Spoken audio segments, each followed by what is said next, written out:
Surprise, motherfunners! This is one of those episodes where I don't have a really fun bit to do because I couldn't think of one in time. And also a whole lot of shit went down for me the past 2 weeks. I'm like, I just can't pick one. But for those of you at home taking bets on how many Evangelion films I have yet to watch before the magic number 300, if you bet 2, well, then you win absolutely nothing. You just win bragging rights because I only have 2 films left to go and I have a deadline to watch them. So yippee-ki-yay, let's go! And that's the Hi, podcast. Ben.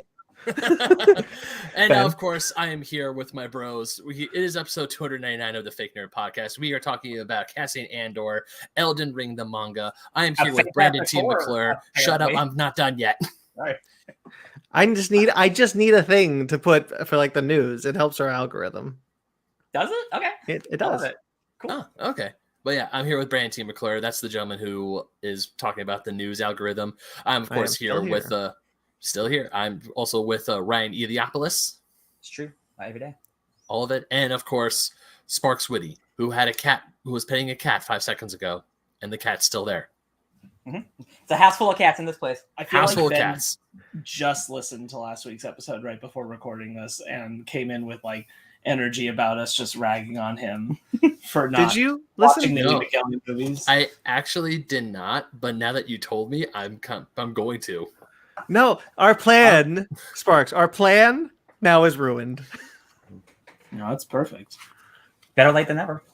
Okay. You guys, so let me guess. All last week, you guys were just ragging on me not watching the Evangelion films. No, we were just talking about how we love you and we recognize your patterns of behavior, and your patterns of behavior are do things at the last minute, even though we gave you 6 months plus delays of warning about the Evangelion films. You will put it off until the very week of, for sure.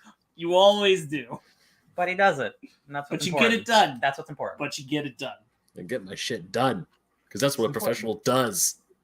With all this talk of Evangelion, perhaps you don't know this already, audience, but our 300th episode is coming up. It will be next week with a discussion of the rebuild of Evangelion theatrical films.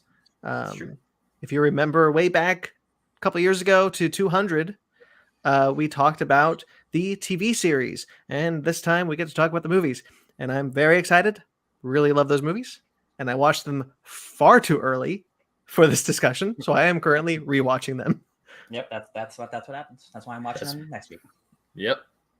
But we're very excited. So how that's going to go pretty much is going to be a live recording of our news section. Basically, the beginning of the podcast, as you know, it will be live on that Sunday for our 300th episode.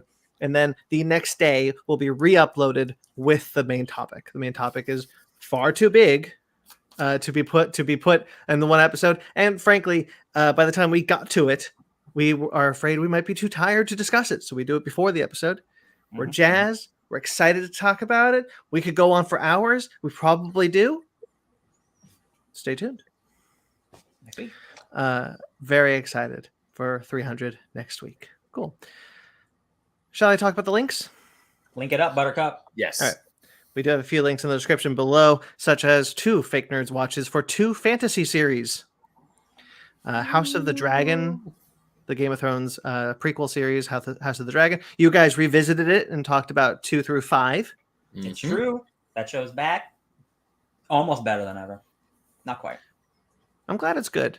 Better than where it left off. It'd be hard. Better than the last time we saw Westeros. We'd have serious issues if it was that bad. Yes. And we also did a Lord of the Rings of Power Fake Nerds watch where we talked about episodes 1 through 4. So basically half the series. Spoilers, we all really like that show. So we're happy that Lord of the Rings is back and it's good. And check out that Fake Nerds watch for it. I have thought about little else this week besides Rings of Power. I'm thinking of Hot D and Hot Elves. I always think about Hot D.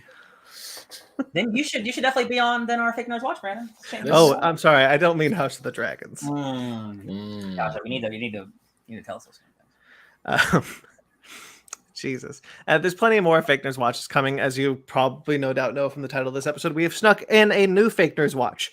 We had to do it again due to scheduling reasons and various other things to talk about Star Wars Andor. So that will be later today. From then on, Star Wars Andor will be its own Fake Nerds Watch series as the series continues. And if you guys want to see us do more stuff, we're always trying to do more. But there's so much to do, and with scheduling and the fact we don't do this full time, consider supporting us financially on our Patreon or our TeePublic, which are linked below. That was smooth as hell.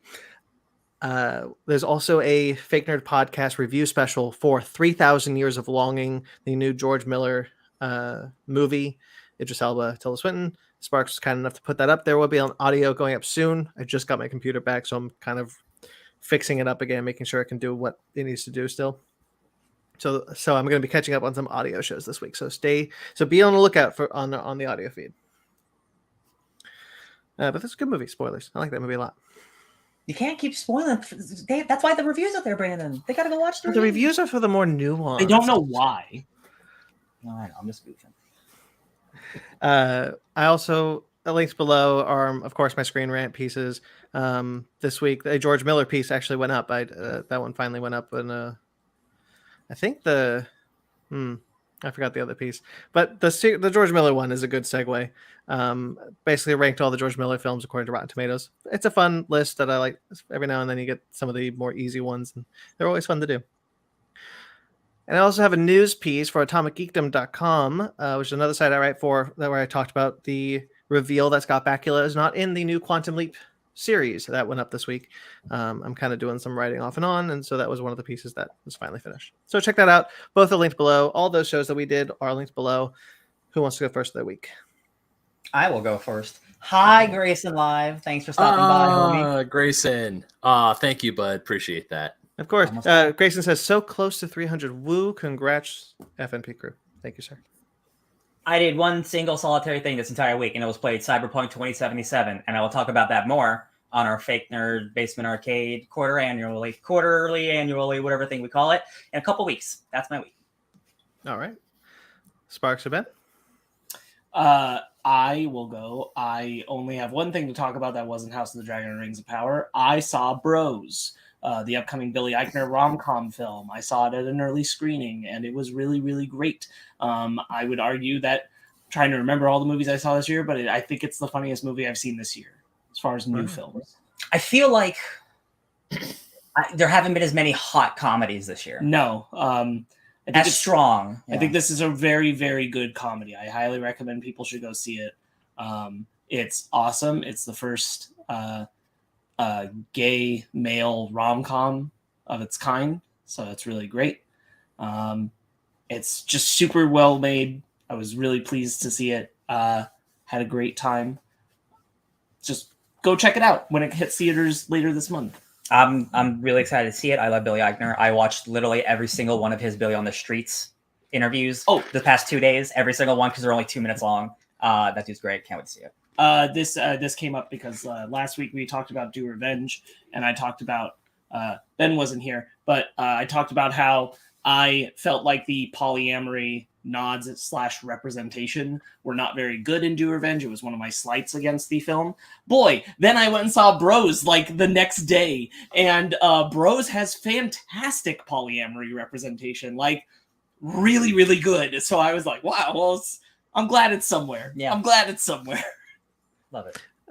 That comes out this coming Friday. Yes, September 30th. I think it's paired with Smile. So, fun weekend. Perfect double pairing. Yeah. Anything else, Parks? So go get creeped out by Smile and then go see Bros. I moved. Yep. We moved. Ben, you want to go next? Yeah, sure. So I was going for real quick. Sorry. I did like really start playing Cult of the Lamb, and I really like it. And I'm going to talk more about it on quarterly, but like, it's a good game. These guys have mentioned it. It's a good game. I'm happy to be playing it. That's it. I'm done. All right, so actually, I'm gonna kind of swoop in, Ben, because I just want to clear the board. I did nothing this week. I have nothing of notes to talk about. I blinked and it was already Sunday. The week completely threw me by, so I got nothing to say. Damn, am I the one who actually has a lot of shit to talk about this week? Go for it, buddy. You got the floor. I mean, I actually have 2 weeks. Well, the one That's thing right. You were gone last week. I'm sorry. I was gone last week. TLDR, my dad flew into Las Vegas. That was the closest airport and the cheapest airport for him to fly in to visit my grandmother in Kingman, Arizona. So I drove up to Vegas to pick up my dad from the airport, and then I drove to Kingman to visit my grandmother.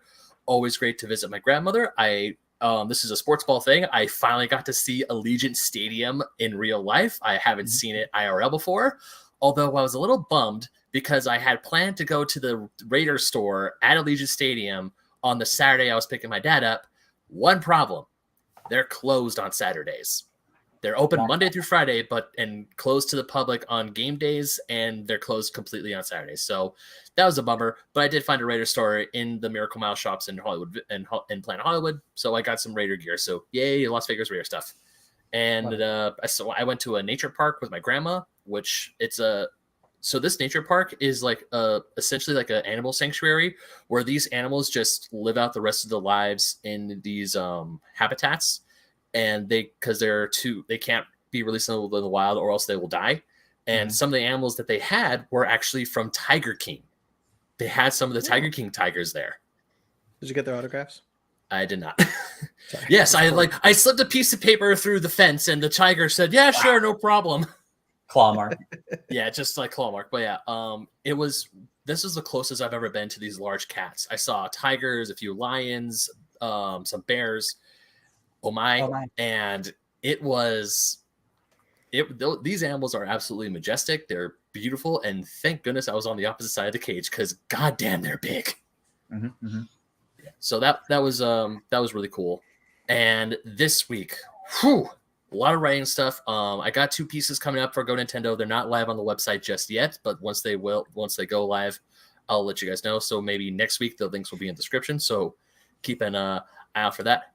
Ha ha, Grayson. Ha ha. Yeah, he gets it. He gets it. Sing. I got their photographs. Audio listeners, you're really missing out on this live chat. Yeah, you are. So this week, besides me cramming and writing stuff and watching the Evangelion films, which we're going to talk about next week, or we're going to record. Yeah, we're going to talk about that next week. You know what? I don't think they know. I don't think they've quite realized. Guys, Evangelion next week. Evangelion next week. Big thing.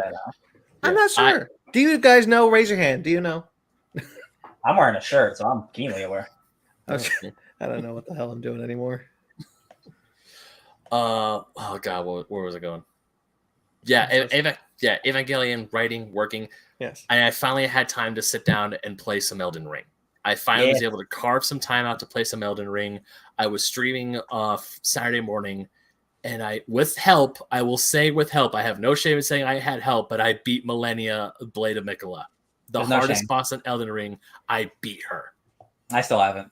And Grayson was watching my stream, but he had to leave the room, and when he came back, I beat her. So he comes in, and he's like, son of a biscuit, I missed it. Yeah, Grayson, I'm really sorry you missed it because Ben handed his controller off to Fanny, and Fanny did it for him. And he pretended that didn't happen. It was really embarrassing. You dick. Wait, did that really happen? No. Oh, okay. She was asleep. I would believe Sparks over you, honestly. That sounded mean. I'm sorry. Yeah, but as we were talking, because we were also talking about House of the Dragon, Rings of Power, so I've been on a huge fantasy kick. Shut up, Grayson. No, you don't. Grayson's in the chat saying, LOL, I knew it. You know nothing. You know nothing. But yeah, we've been on a big fantasy kick this week, talking about Rings of Power, House of the Dragon. I'm playing Elden Ring, and I just kept on rolling with the fantasy. And last night, I got to go to the 35th anniversary Distant Worlds Final Fantasy concert at the Microsoft Theater in Los Angeles. And this was like the bigger concert. It was in the huge theater. They had screens with gameplay being played, and it was absolutely stunning. The music, Final Fantasy concerts, they've been doing these concerts for 15 years. So it's not only the 35th anniversary of Final Fantasy, it's also the 15th anniversary of them doing Distant Worlds. They've been doing these concerts for 15 years. So it was absolutely gorgeous. 10 out of 10. I want to go again. I bought the shirt too. Nice. It was the pieces they picked were amazing. And not only that, Yoko Shimomura was in the audience. And if you don't know who Yoko Shimomura is, she's the composer for all of the Kingdom Hearts games and Final Fantasy 15. And also when they played their first piece from Final Fantasy 10, they had the original singer who sang that particular song. The name is escaping me right now, but she came on stage, she sang it live, and they had the music play in the background. It's a song where Titus and Yuna may have their first kiss, and they finally express that they like each other. It's that song. I almost started crying. And I did start crying when they played. What was that? Is that from Final Fantasy X? Final Fantasy X. I played that game. Yeah. So that was absolutely stunning. And then they have like this whole credit scroll playing the original theme song, playing the opening theme. And then the conductor leaves. People are like, but Xanarkand, but Woman Angel. He comes back and plays to Xanarkand. And that's when I started crying, because that song hits me every single time. And then do they have any Blitzball representation? I mean, you see Waka's Blitzball. That's about it. Hey, that's literally more than I expected, so I'll take it. And you also see Tidus in the the opening scene of the game where he's sitting in the water just staring out when everything in like a dark room before the lights turn on. They play that, or they show that on screen. Good. And of course the showstopper, One Winged Angel. Everyone lost their minds, myself included. Just hearing that, every time I hear that song being played by a full orchestra live, it hypes you up. The first time I heard it was back in May when I went to that smaller show, a new world, that intimate Final Fantasy concert I went to, which was with a smaller orchestra. Right. With the full-on orchestra and the choir behind singing next to him. Damn, that's a completely different experience. So, yeah, once again, 10 out of 10, we'll recommend. And another thing I got that was really cool. I don't know if you guys saw on my Instagram, but I actually got a Final Fantasy music box. Oh, and so we're gonna get a concert. Yeah, it plays. Yeah, I got it. This plays the opening theme. I'm not gonna play it. It's like those. Remember those? What are they called? I think they're called hit clips. There are things from like the 2000s. They play like 30 seconds of a song. I love. I mean, clicks. That's so silly. Oh, Fanny still has hers, and it still works. That's amazing. Yeah. I fell in love with Smash Mouth thanks to that. But yeah, I got this. I got this cute little thing.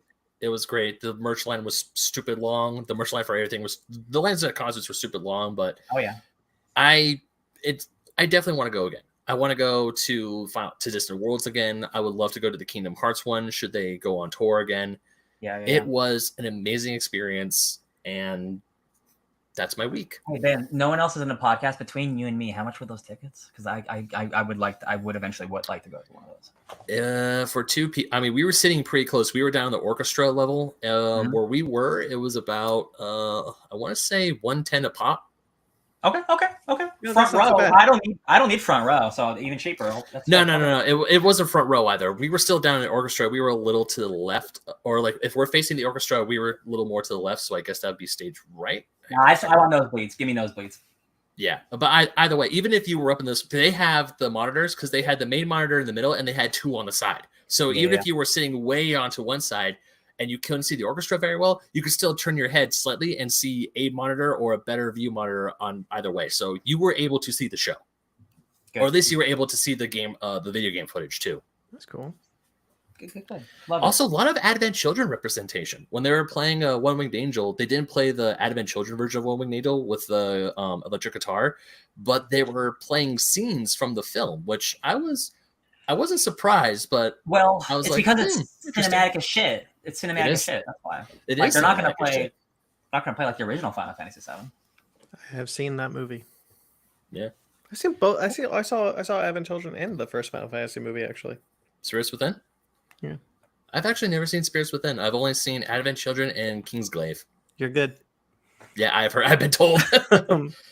I have been told. But yeah, that's my week. And the showstopper was the concert. I loved it. I had such a great time. Love it. I'm glad. Happy you had a good time. Well, welcome back. We missed you from last week. So why don't we do our bread and butter, yeah? Dive into some babs.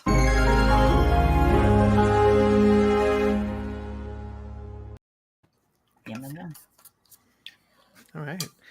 Some sad news up top. Louise Fletcher. Most notably, probably most people will know as Nurse Ratched from One Flew Over the Cuckoo's Nest. I knew her as Kai Wynn from Star Trek Deep Space Nine. She was an incredible villain who you loved to hate and always had incredible episodes. She passed away this week at the age of 88. Definitely, arguably one of the most like iconic villain performances of all time. And even if like I only know her from that one role, but like everyone knows who Nurse Ratched is. Like she's the worst. She got her own spin-off TV show, for goodness sake. Sure. Long life, long legacy. Love it. Mhm. Yeah, I really my love for Star Trek Deep Space Nine is stated. I did not know they were the same actress, but it makes sense now that I did know. She was probably and arguably the best villain in that show. She was how J.K. Rowling wishes she wrote Umbridge. The kind of like insufferable, kind but menacing character, because she was a Bajoran who believed in the prophets, and she like walks into to Keiko O'Brien's classroom, and she's just like, why aren't you teaching them the way of the prophets?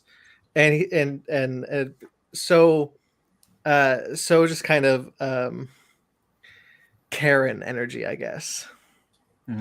And so it's just a wonderful character, wonderful actor. Your blood boiled whenever she was on screen, but you always knew you were in for a hell of an episode. So they made Nurse Ratched in Star Trek. Pretty much, I guess. Yep. What if Nurse Ratched but Star Trek? In space. As Ira Stephen Bear said, may she rest with the prophets. Wow. So Charming Unlimited in the chat. Hello, friend. Hello. Thank you. Happy podcast to you as well. How do you do, guys? Happy podcast, he says. Cool. Thank you, sir. Okay. A couple of things happen in the realm of Star Wars, but kind of ancillary. Andor, Larry. And sure. I tried real hard. John Williams has received an honorary knighthood. This was one of the final awards granted by the Queen before she passed away, because she wrote a list of all the people who were going to get be knighted. Here's all the famous people I missed. And John Williams was one of them. So that's cool. I didn't know American people could be knighted. Yeah, I think it's. I think because it's an honorary knighthood, there's not like a real knighthood, but honorary shit's like whatever. I don't know. I honestly could care less about the Queen or who she knights, if I'm being honest. I like Sir John Williams. I think that's great. Yeah, that's cool. James Earl Jones came out in the news to say he is retiring from the voice of Darth Vader, but he did sign his voice over as Darth Vader, the archived Darth Vader voice. It's very important. He didn't archive. He didn't say his voice is now owned by Disney. He signed over basically Darth Vader's voice. Basically, anything said by Darth Vader in the past is owned by Disney, and they can use that to what they did for Obi-Wan, which was make a younger sounding Darth Vader with James Earl Jones. Oh, yeah, that's fine. Yeah, like of all the people, or all the characters, I should say, of like getting like a different voice, or like he's the Robot Man voice. So like I'm okay with that. He sounded great in Kenobi, so like I can't complain with that one, to be honest. Yeah. He did sound great. A 50-year legacy. Like that dude rules. Like he'll always be a legend in voice acting for all time. And we talked about how his voice. Well, it was cool to see him again in Rogue One. He sounded noticeably older as Darth Vader. So yeah.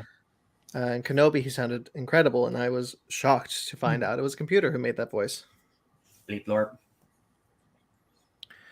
Tony Gilroy, who we're going to be talking about later tonight for Star Wars Andor, has signed a first look deal with Lucasfilm to develop more Star Wars shows for Disney Plus and to direct an upcoming movie. Hell yeah. Good. No thoughts on Andor, but if we're getting more things inspired like Andor in the tone and like boots to the ground level maturity that we're getting, like I want more of that. Please give me more of that, please. Thank you, God. The Nun 2, moving on. The Nun 2, which I did not know was happening still. I thought the Conjuring 3 effectively killed the franchise. Storm Reed has been cast. Now, I wasn't sure about this film because I was like, I liked the first Nun. It's stupid, but I like it. Who's directing this one? So Michael Chavez, Yeah. who directed The Curse of La Llorona and The Conjuring, The Devil Made Me Do It, is directing this one. And I'm like, Yeah, I'm okay. oh Okay. well. I didn't even Sorry. see La Llorona, and I did not like The Devil Made Me Do It. Yeah. I don't have faith. I mean, truthfully, there's a really low bar for The Nun. That first movie's not good, but it's at least stupid. I think this was just has the potential to just kind of be boring. Yeah. Yep. They have handed the reins over to, well, it's just gonna fail. The next one won't make a lot of money, and Zaslav will say that's a dead franchise, and then it'll be over. And then we'll wait 5 years for a reboot. With James Wan coming back to produce, but not direct. No, they'll get some. They'll get Rennie Harlan. I'll watch the Fede Alvarez Conjuring film. Sure. Who directed Annabelle Creation? The guy directed Shazam. David F. Sandberg, yeah. Yeah. He's busy. Yeah. Oh yeah. I really like Annabelle Creation. He helped write Conjuring too. So Yeah. Annabelle Creation was That's really why- good. That's why there's an Annabelle doll in both Shazam movies. Shazam. Doom Patrol. Madeline Zima from Twin Peaks and Heroes, among others, Californication, I believe, has been cast as Casey Brink, Mhm. aka Space Case, for the upcoming season coming out in December. This is from the Gerard Way run. She's a new character for Doom Patrol. This is super duper duper duper exciting. Love it. Love that character. Any modern Doom Patrol stuff incorporation is great. I love that. I love that run so much. I didn't expect this. It's really cool. And you love Twin Peaks. And I love, yeah, but she's like in like one episode. She's not a real. She's a side character. She's not a peaky. She's not a peaky. She has 5 minutes in a scene. I'm not going to call her a Twin Peaks character. Sure. I'm really, really excited for this though. Yeah. I need to catch up. The fact that season 4 is even happening, I'm just like, thank you, God. Thank you, Lord. Yeah. Thank you, DC Lord. I'm really happy. And there's a couple of sites who are running with fourth and final season. That is not confirmed. Do not write that season off as dead yet. It has not been canceled. Don't do it. Not yet. Come on. What'd you say, Sparks? I'm sorry. I said, but I mean, come on. I'm just Queer looking, representation. I'm not looking too far into the future. I'm like, we got this season, baby. Yeah. Do we know if Timothy Dalton is returning this season? No. No. No, we don't know. Yeah, Yeah. we don't know. I was 'cause he didn't- clarifying for listeners because that was not clear if you could not see our faces. All right. Moving right along. Final Destination 6 has directors. Cool. Love it. Zach Lipovsky and Adam B. Stein are directing the upcoming 6th installment. I'm going to read you how they got the job because it's great. They got the gig after their Zoom pitch meeting included a clip of their mantle place burning, and as they put out the fire, their ceiling fan broke off and decapitated one of the filmmakers. They made a short film in their pitch meeting. That's incredible. That's really cute. I'm not familiar with these people, but like, you know, and anybody like fresh eyes and horror is always fun. So like, I love the premise of Final Destination. Yeah. I don't think I saw the Final Destination, which was like the last one. No. But I really like that franchise I a didn't lot. see 4 or 5. I really wanted to see 5 because I really appreciated the marketing for it. Yeah. But even that being said, I'm like, but I mean, like, they're creative deaths, but is there anything really going on? But like, that's a franchise I like for the creativity and Yeah. kill up. It's like I'm watching Friday the 13th Part 7.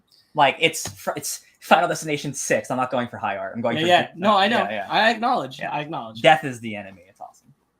The Grim Reaper shows up, but like he's only ever in like shadows, but like you see him like in the shadows and like he has like a scythe and I'm like, stupid. I love it. God. I think I've only seen the first 2. I never saw all of 3. 3's good. I remember 3 being good. Charming Unlimited in the chat. I just want to shout out because he just subscribed to the channel. Thank you, sir. Oh, Hey, Traffic. yay. Hi, Bag. We saw you there. Oh, yes. Yeah. Hi, Mag. Yeah, hi Mag. We saw them there. Well, do you want me to bring up the comments, Brandon? Yeah. All right. Yeah. So I'm gonna go with Mac first because Mac says, "Hey gang, almost went to a Gorillaz concert right now, but left with merch he bought because how much tickets were and yikes. Yeah, I can only imagine how much tickets are right before the show starts." Oh yeah. And then we got Charming Unlimited saying that he loves the name of the channel, or they love the name of the channel, Fake Nerd Podcast, and that they are definitely a fake nerd too. Welcome. Good job. Guy Busick and Laurie Evans Taylor are writing the script for Final Destination 6 with a treatment from John Watts.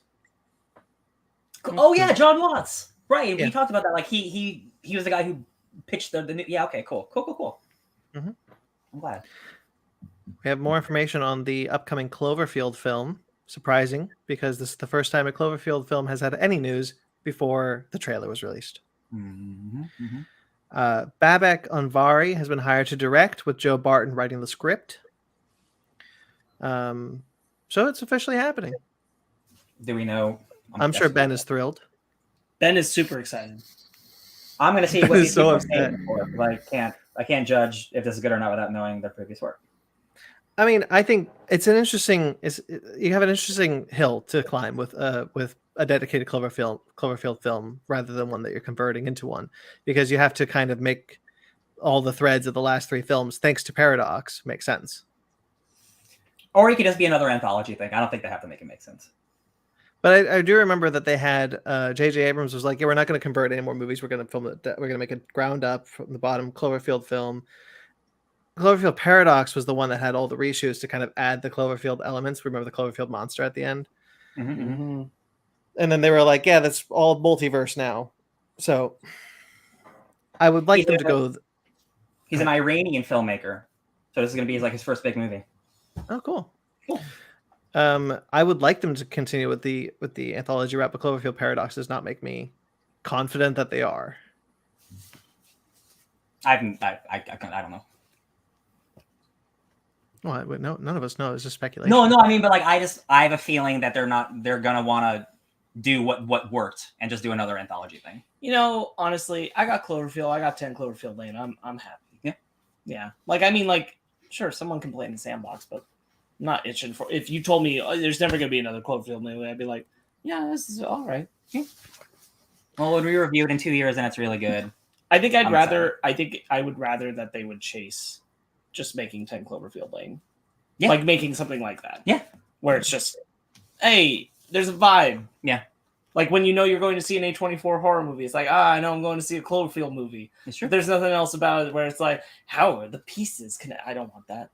That's the thing that rubbed me the wrong way about Paradox, because like I really liked Cloverfield Lane, and before Paradox, I was very much like, give me more Cloverfield films. But after Paradox, I'm like, you don't need to connect these. Like the fun is that they're kind of disconnected and all have that kind of vibe, and like the fact that you connected them kind of makes this entry weaker. The only Cloverfield film I ever like desired was a sequel to the first one, but I don't really care, honestly. They all died. They all died. That's a good movie. Matt Reeves Cloverfield, by the way. Remember, Matt Reeves Cloverfield. Yeah, you're right. There was a short film that won like a competition. They made people around the world made like their own Cloverfield short films. There's one on YouTube that won. It's set in a different country, and it's great. It's actually really, really great. I recommend it. If I can think of the name, I'll send it to you guys. Will you happen to know what country it is, Brandon? Not offhand. I did when I watched it, but I forgot. That's cool. I honestly missed that. I think that is an awesome that's concept. also a creative way. Just like, hey, all you at home filmmakers, just make your own. Make a Cloverfield thing. That's really cool. Yeah, I really liked it. You can decide what that means to you. Mm-hmm. Yeah, Cloverfield could be so much cooler. Maybe I'll look it up after and send you guys the link when I remember the name. Fantastic Four has some news. Jeff Kaplan and good night, Mr. Charming Unlimited. Thank you for stopping by. Yes, good night, sir. Yeah, he says, I do need to go to sleep, gentlemen. Thank you for letting entertainment while I prep my morning stuff. I'll see you all soon. You have a great evening. The rewind will be there in the future. That will be. So Jeff Kaplan and Ian Springer are writing the script. There is not really much to their names. So, interestingly. But yeah. Oh, okay. What are we? Sorry, what are we talking about? 'Cause Fantastic. We got interrupted with Fantastic Four has 2 writers, Oh, okay. and we don't know their filmographies. Great. They're new. It's not that we don't know. It's that they're new. I'm still excited that movie's happening. Yeah. Oh yeah. New Blood's All good. right, Iron Man. The way, sorry, one thing about the Fantastic Four, I think the New Blood could be a very good thing, because I mean, because we have like someone finally getting their shot at writing a big Marvel movie. I mean, I want to be positive. I don't just want some person walking into making a paycheck for it. Do it for a paycheck. No, I am 100% with you on the positivity thing, Ben. But when you are in charge of writing a $200 million movie script, you have to have talent behind that. You can't just be anybody, because you got to work with the studio. You got to know how to write characters. Like you got to have your chops. So like them not having any previous stuff does give me a little worry that they're given the next like the next big superhero team up, like the Marvel family, like the face of Marvel in a way. Like, so that does worry me a little bit, but like I'm not worried because it's got a great director. All right, Iron Man. Iron Man video game was announced by Motive. That's going to be a single-player action-adventure video game, but still in early development, so it's a couple years away still. Yes, because that is the company making Dead Space, and that game is still not out. I was about to ask if this was going to be a sequel to Iron Man VR for the PlayStation VR. Nope. No. Cool. Motive is a really great team, because if you look at the game they're currently making, it's about a man in armor fighting monsters in zero-G space with advanced weaponry. And that sounds like Iron Man to me.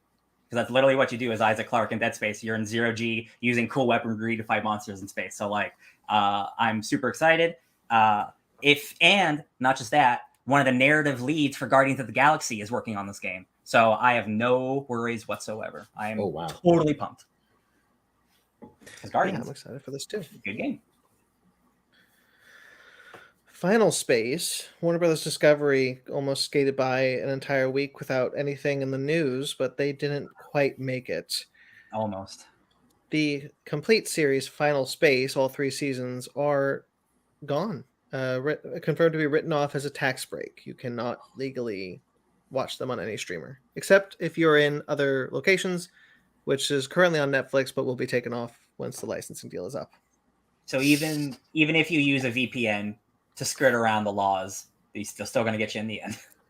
Yeah. God damn it. I haven't. Go ahead, Ben. No, I was just going to say, because that was another show Fanny loved. She was actually been trying to get me to watch Final Space for a good long time, and I just haven't sat down and done it.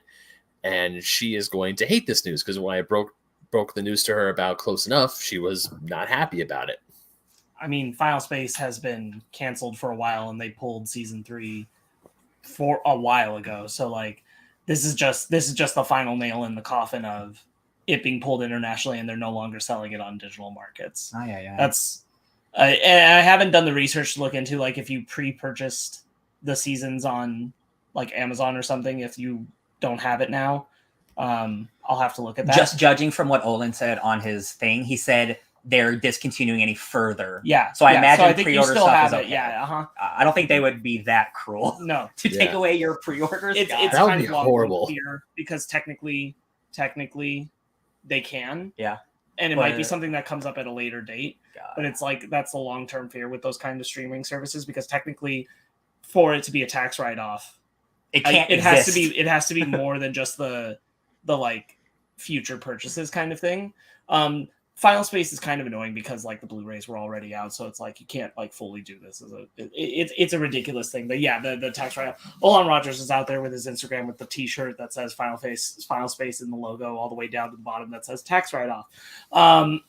He's very upset, rightfully so, and is championing like a way to find a way to continue and finish the story somehow, some way. He'll be fighting that fight for a long time. I have faith that a show like that will. If he wants to get it picked up, I have a feeling it will get picked up somewhere. Yeah. now it'll get the tax write-off stuff will make it get sticky. Yeah, like true. what that would be. It would be like a spiritual sequel or something. He's already kind of working on a spiritual sequel, which is the thing we talked about earlier this year that he was kickstartering that got a massive amount of support, and he's got that project like beyond fully funded, so he's working on that. Yeah. But that is essentially the spiritual successor, and but that's like a short film. It's not going to end the story of Final Space. Final Space remains unfinished. Sucks. It's a great show. Everyone should watch Final Space if you can find a way to do so. If you know me, I have seasons 1 and 2 on Blu-ray. I have season 3. I won't reveal how. You can take a guess. No, I wanted to make sure that like I supported the show, so I bought season 3 on Amazon Prime, which is why I can check and see if the license is up on that, or when the license is up on that. But I did do that because Final Space is a show I gave a shit about, and I wanted to show the numbers were there for that, so I bought that on season 3 when they were not putting it up anywhere. Yeah, and Mac is in the chat. The second Brand said about Final Space, he went no, and then he just went this. Zaslav is my Planet of the Apes anger, and Charleston has fashioned humane as he blew it up. Damn you all that. Damn you all the heck. God, yeah, it's shitty. Final Space deserves better. The fans deserve better. Olan deserves better. I can't wait for Zaslav to not be head of the company anymore. Whatever that will be. Why does it feel that when we find out that Zaslav is no longer the head of Warner Brothers, we will dance and joy like the Ewoks? Maybe not to that extent, though. That's probably... someone could come in and be worse. Shit. Man, that seems rough. That's a tall order. It's a tall order for any CEO to come into a multimedia company at this point and be worse than Zaslav. Goodness. The bar is set so goddamn low. You pretty much just have to do exactly what he's doing, but then also release a press junket that says, I'm doing this because I'm racist. And that's pretty much like the only way to clear that bar. The bar that Zaslav is setting is probably down in my non-existent basement of my house. That's how far below it is. It will be a feat for the next person to walk in and put the bar even lower than that. It's a limbo pole that's just on the ground. Yeah. Here you are, limboing with the devil. There you go. Devil went down in Georgia. All right, trailers already? Oh, we're here. Hell yeah! What's up? Give me the trailer part. Real quick. I'm sorry. I forgot to bring it up. I forgot until this very moment. We forgot a news item last week. Forgot this week. Forgot to say about it. It's been busy. There's a Gargoyles comic coming out. Oh, yeah. That is a successor sequel to the show. Yep. We didn't talk about it last week, but that's happening. Sure. Dynamite's putting it out. I'm sorry. There is a what now? Yeah. You heard. Yeah. Gargoyles comic follow-up to the show. And I'm like 99% sure like one of the guys who made the show is the one like writing the comic too. I remember this news item. I believe you're right. I think it's the main guy, Wiseman. Greg Wiseman, yeah. Greg Wiseman? Oh, that's even better. Yeah, he's the dude. He's the animation dude. Yeah. Oh, more Gargoyles. Okay. That is a lot better. That's better news than I heard of that came out of D23 when there's the announcement that they're remaking the Gargoyles beat 'em up on the Sega Genesis. That game is kind of whatever. Cool, they're remaking it. I'm not mad about that part, but the fact that they're recontinuing Gargoyles in a comic book form, take my money. Yeah, man. I'm telling you all. It's all just a test to see how popular Gargoyles still is. To see if they want to let Jordan Peele make that movie or not. The game market, the comic market, the next animation movies, I'm saying. Are they Capcom testing this? They're Capcom testing it. There you go. That's I like that. Are they Capcom testing this? You guys know what the Capcom test is, right? Pay for me. Tell me. The Capcom test is when Capcom releases either a remake or a remaster of a popular franchise, and if the numbers go well beyond their expectations, then they'll move forward with a new. That's why we're on our like 7th Resident Evil remake. When will they do it with Power Stone? When, dude? Power Stone is like the greatest game that like nobody will let live. I know. As much as I love Capcom, I am still so salty at Capcom, not just for Mega Man Legends 3, but also for Power Stone and for Power Stone 2. Those bastards have been sitting on those games for God knows how long. a game that we talked about before, Gigabash, that monster game. Yeah. People saying that's the closest thing to Power Stone because it has like abilities that you get to increase your power and stuff. So like, the game's out, by the way. We should play it. I was about to ask, is Gigabash out? Because I want to make that robot. All right, cool. Came out last month. Hell yeah. Damn it! I completely forgot. Oh, Is that the one that had the Godzilla crossover recently? That was Fall Guys. I don't know. Was that Fall Guys? It was a beat 'em up. I thought it was Gigabash. It might have been. That makes sense. All right. Speaking of which, Mag is in the chat again. So many storylines that need to be finished in Gargoyles. I'm going to be rewatching Gargoyles on Disney Plus in the near future. Buy that comic. Gargoyles. Promote getting that Jordan Peele movie. Looks like I'm going to be buying that Gargoyles game remaster. Yeah. God, I hope LRG doesn't make a freaking big ass collector's edition that I'm going to have to wait months for. You know, the answer is yes. If they want to age up Xanatos, Jonathan Frakes could play him in live action. Yeah. I'd watch that. Brandon? Yeah. I can only... No, I'm not going to say that. I'm not going to say that. Okay. I'm sure it was dirty. It was. It was extremely dirty. Anyway, sorry, I interrupted. We're Sorry, trailers. We just pulled into the trailer park. Well, there's Tadam happened, which is Netflix's day-long event. And for it, they released a behind-the-scenes look at Pinocchio that I wanted to talk about because I thought it looked awesome. Yeah. Guillermo del Toro, just a delight to listen to talk because he loves movies and he loves filmmaking, and it's always fun to see behind the scenes stop motion work. Yes. And we saw a lot of it. Can even be a bad stop motion movie. It's still cool to see. 100%. And like I just love that it's really cool that we're getting two different Pinocchios, one that's just like the one you know, and then one that's literally completely original while still being the thing you know. And I'm just really happy that like that Guillermo's gets to exist because like there's a world where we're just stuck with that. Sure. If I was only stuck with the new Robert Zemeckis Pinocchio, I would be very upset because I do not like that movie at all. That's a dark timeline. I love seeing scale, different sized stop motion things. So like we saw the large Pinocchio head and the various scale sizes of Jiminy Cricket. I love all that wizardry tricks. I was reminded this week of a similar thing happened with Lord of the Rings, how they had like a giant ring to use for perspective shots. So that was cool. But yeah, I'm excited for this. I'm so stoked for this. There was some background art, and you see what Monstro looks like, and it is an ugly monster whale. I'm like, yeah, thank God it's not just like a whale. Very inventive world. Absolutely. I will say in the Disney Plus version, Monstro does look like a monster. I mean, they call it a whale, but it has tentacles like a kaiju. It's like, ugh. Okay, I'll watch that clip on YouTube. And yeah, watch the clip. I tuned out. Did you just say he has like tentacles? Yeah, tentacles. Yeah. Wait. Monstro in the Disney Plus version, the version where they painstakingly recreated every visual from the animated film, is not just a giant sperm whale. Nope. Got tentacles. It's an actual sea monster. They call him a whale. They reference Monstro as a whale, but when you see him on screen, you're like, bullshit. That thing has got monstrous tentacles, and it is nightmare fuel. Oh, it does. Short for monster. See? Yeah, I'll watch it on YouTube later. Anyway, it's like a weird humpback whale with like tentacles. Yeah. Mag is saying he looks like a catfish. And Grayson's saying Liza P looks so good, but maybe that's just me. Oh yeah, that's the Dark Souls Pinocchio game. Yeah, hell yeah. Yeah, Guillermo del Toro. It's always nice, like, a trailer's out. Guillermo movie's actually happening. Love this. Just happy. I'm just happy that Guillermo's doing this, and I'm so excited to watch the Pinocchio. I don't even like Pinocchio as a story all that much, but I am jazzed to watch Guillermo del Toro's Pinocchio. Yeah, me too. I like Guillermo del Toro enough that I'll watch pretty much anything he's attached to. Yep. Yeah. All right. Me too. All right. We've backed up. We've re-entered. We've handed over our license and registration so that they can know that we are supposed to be parking here all night. We're in the trailer park. Once again, what are we talking about next?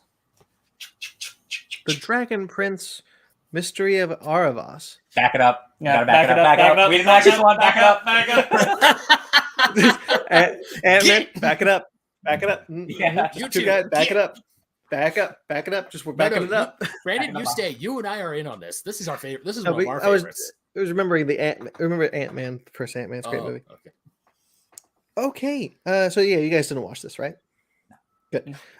This is the 4th season of Dragon Prince, long-awaited 4th season. It's been a couple of years now, and they've got a new subtitle. Ben, Yeah.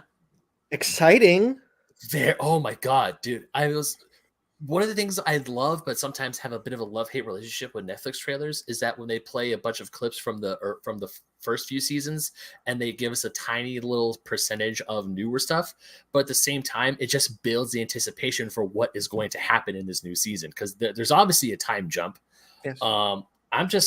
I'm really glad that Jack DeSena is still having fun with this role. I've been listening to, before my work decided to really be dicks about me listening to music and podcasts at work now, I was listening to Braving the Elements, and he would go on that show, and there are times he would talk about how much he is loving doing the Dragon Prince, and you can tell. So I'm just excited. I am so jazzed. Yeah, I'm really stoked. Really like that show. It's so pretty. The colors are just so pretty. But I was really engaged with the story, and so I'm really happy to see it continue. I know he's got a long plan for it. Yeah, I wish there was more. I wish this was longer, but did that Dragon Prince comic book ever come out? I remember we were talking about it a few months ago. I don't know if it's already out. It might be.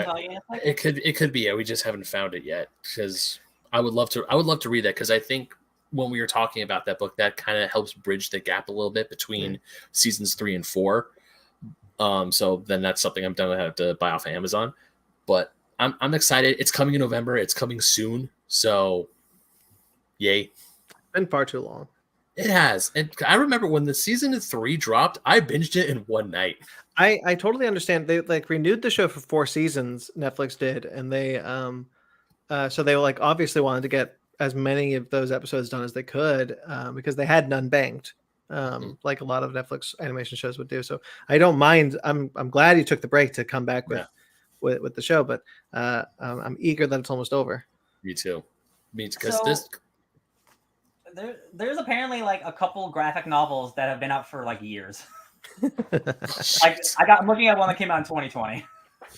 That might be the one. That might be what the kind of fans one. are you? I'm just saying. I looked up comic, and it's this came out in September 2020.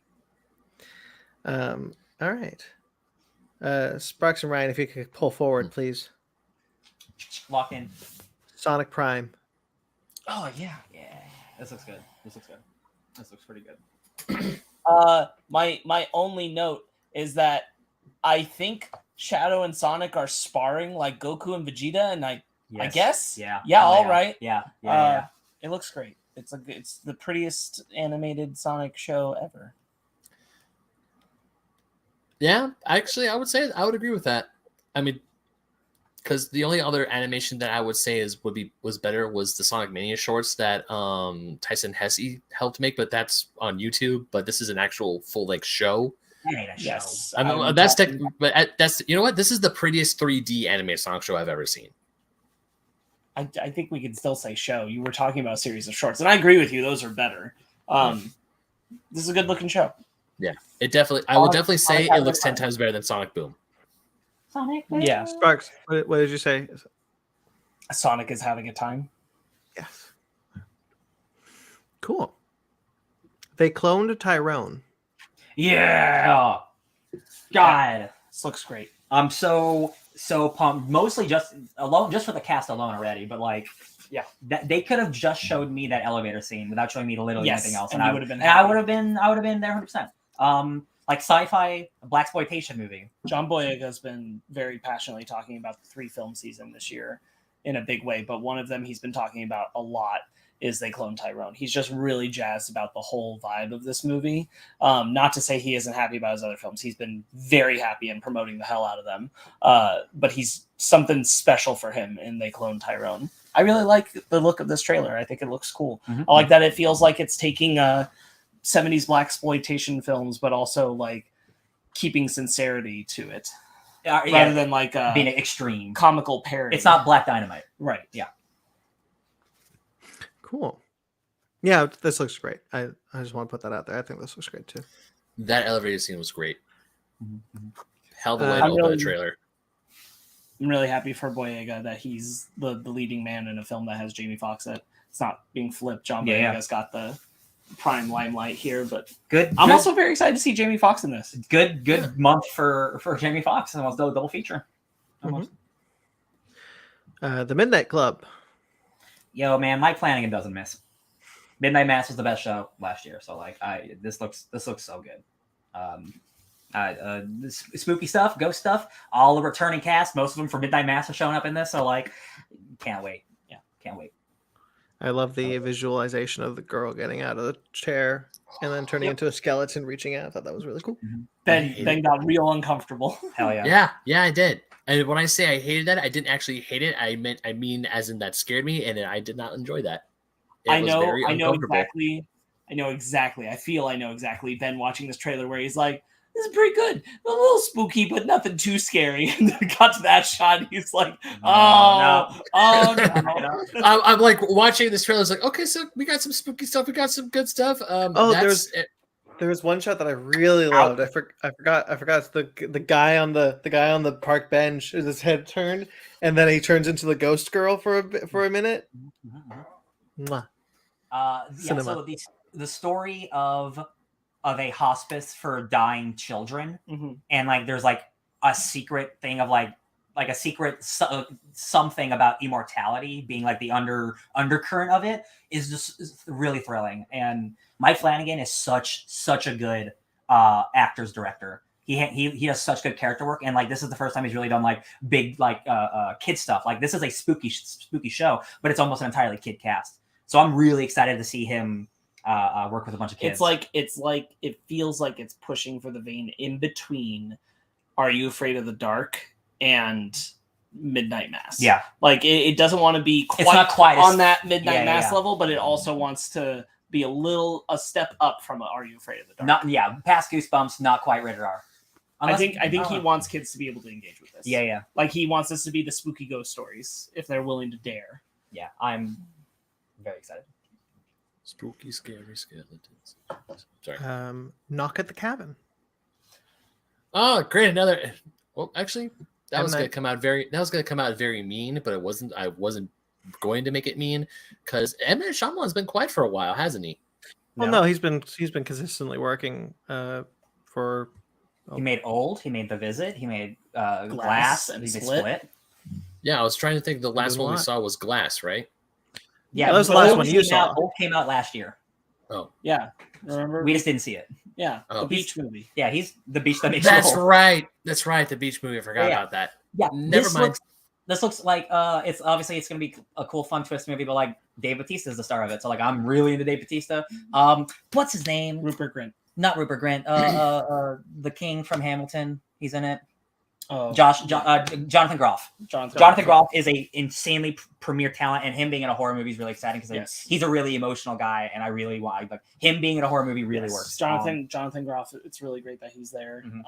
Rupert Grint is there. Nice to see him being something. The little girl, I'm already endeared to, just from the opening. So like, I'm very excited.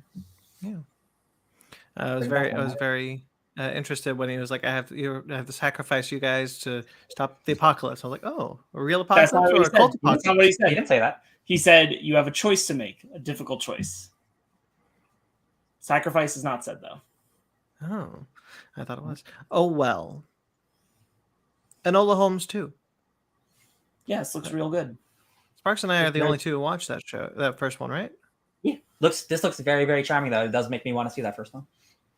I think it's worth doing. I think if you probably like would get more out of it in a sense of doing it like right before you watch the second one or close to, so that you get like that full impact. That first one's real good, real charming. I really like it. This one looks like even more so. Well written. I think a really good use of a very different set of talent from God, I'm going to say the wrong actor's name. Thank you. Millie Bobby Brown from Stranger Things. Yeah. We've seen her in other stuff, but I think here she's like really flexing like polar opposite, very talented energy from 11. Yeah, absolutely.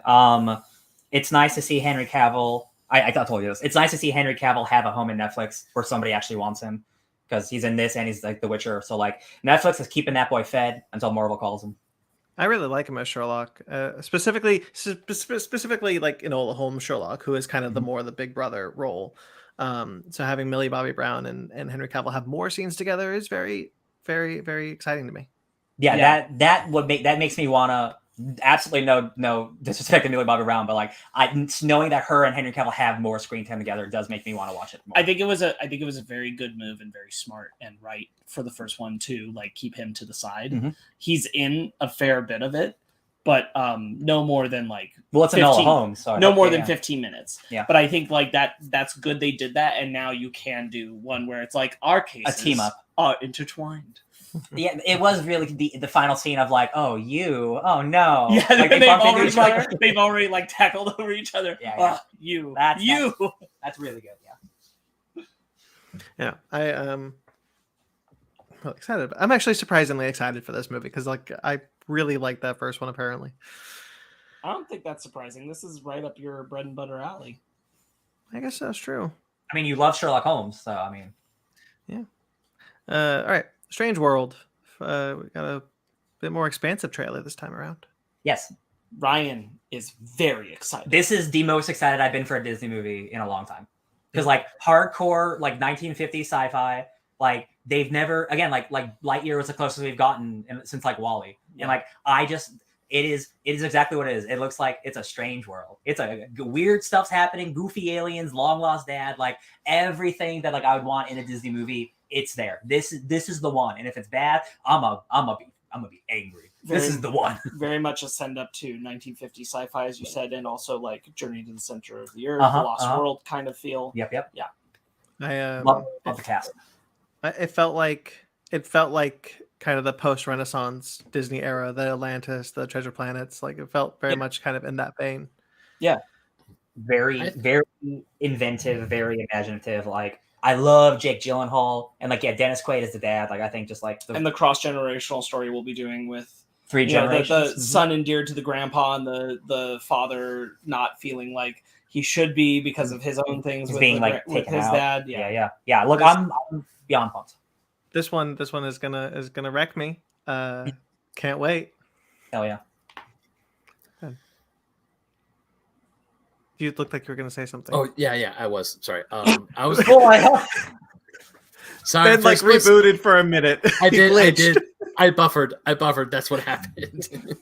Buffering. I was gonna say like the biggest shock to me in this trailer was the fact that they weren't in space, because all the other teaser trailers that looked like they were in outer space. Yeah. But instead they're going not to space. They're going Hollow Earth. I don't know what they're underneath the center planet. I don't know.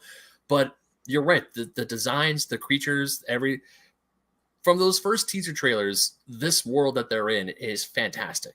It is fantastic with every sense of the word of how imaginative it is, how unreal it is, and just how it's like, whoa, that thing. Yeah. And then because this whole thing, even the way it was shot, it felt like an old 1950s sci-fi movie. But it's like, okay, cool, so we're going to outer space again. Okay, I'm not complaining. We're not. I loved the concept of, hey, your dad was this super cool epic explorer who explored all these crazy worlds.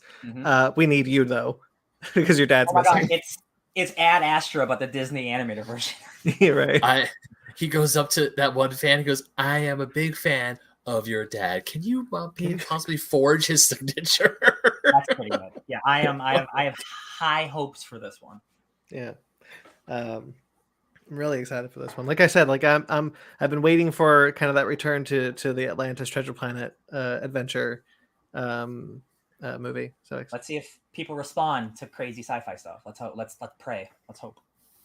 Yeah. Lucy Liu playing Callisto, the president. That's Lucy really Liu. Cool. Yeah. She's doing like, wow, good job, Lucy Liu. I didn't expect that. Hell yeah. Yeah, I'm so stoked for that movie. Yeah. Oh, and Alan, we heard Alan Tudyk's voice in this trailer. He's at the end. Good for him. Mm-hmm. When the bird thing is like ripping him out of the cockpit. Oh, that sounds. Oh, gotcha. Oh, okay. Of course it is. Good man. Get that paycheck, man. Right. D23 had a whole like tribute to him and his characters in their movies. He's not dead. He's just in a lot of stuff. Yeah, he's just like our good luck charm, Alan Tudyk, and he's just like all the clips he's in. He's like, oh yeah, I was King Kent. I was this, and I was a chicken. He's also like the star of like on like a 3rd season sci-fi show where he plays an alien or whatever. I'm like, Yeah. that dude works nonstop.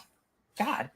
Yeah, I just think it's really cool that Lucy Liu's doing some good voice work there and playing the president. Yeah, I absolutely did not catch Lucy Liu at all. No, neither Yeah. did I until they put her Yeah. name at the end. I was like, I Lucy still Liu? didn't catch that. Yeah. I still didn't catch that was her. She's doing like voice acting work. Hell yeah, Lucy Liu.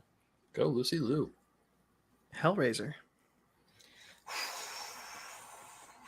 Oh, you guys. Sparks, I want someone real quick, Ryan. I want someone to screenshot what just happened because I want to meme it. Get you someone who looks at Ryan that way. Sparks said the most oh yeah. So we got Prey earlier this year, and that's not a like 100% remake of Predator, but it is like redoing the same thing in a different way. Like this looks like, or sorry, that's not a bad example. Fright Night's a better example. Doing a remake, but doing something different. All the Cenobite designs are similar but very different. They are more grotesque and they are way weirder. They're more juicier and they're gooier, and I love it. It looks like it's retelling Hellraiser 1, which is a relatively simple story in terms of what's happening, but like it is doing the expansive lore building that the 10 movies built up. You very quickly see stuff from like Hellraiser 2, which is, I believe his name's like the Leviathan, which is like Satan. It's like a giant a pillar that's like descending from the heavens from its chaos realm. I'm like, they're showing that shit in the trailers. Like, oh yeah. I'm so pumped. Having a trans female Pinhead is so cool. She looks so good. It's not even funny. This looks so gross, and that's all I could really ask for. And like, they're getting the exact thing of like pleasure and pain. That's the whole deal. Like, this looks like a remake. Couldn't be happier. Hulu, man, Hulu, and Paramount. They're both like, oh, you guys. I'm ready to see these delights. I'm so thrilled that it's Halloween time, and and you're gonna watch this with me. Hell yeah. All right. If Ben has anything to add about Hellraiser, no. Well, it's cool. Ben's ready to get chained up, I think. What? Ooh, kinky. What? You didn't find Pinhead attractive? Doesn't do it for you? No, I'm not a big fan of all the pins, my dude. No, that's fair. I get it. Let's get it. I mean, they don't go into you, as far as I know. They're just in them, right? I'm still not a fan. You unfortunately get chained. Some other things get inside you. Yeah. Oh, hot D. Yeah, it's metal. He's talking about metal. Ben, you love metal. It's Oh metal. God. Ben did say he likes leather. Thank you, Grayson. There you go. Bring it up. God damn it, Grayson. Bring it up. All right. The Cenobites are the original leather daddies. So, All right. Oh Yeah. my God. Love it. So happy. Like really, like the trailer looks so good, and like I'm just so happy because Hellraiser is such a cool franchise. That has such a good cult following. And it's nice to be back. Everything comes around eventually in Hollywood. Love it. Yeah, it's true. Okay. That's it. That's you guys want to sit around for an hour? No. All right. Why don't we do our next thing, our main topic for the night? Fake nerds.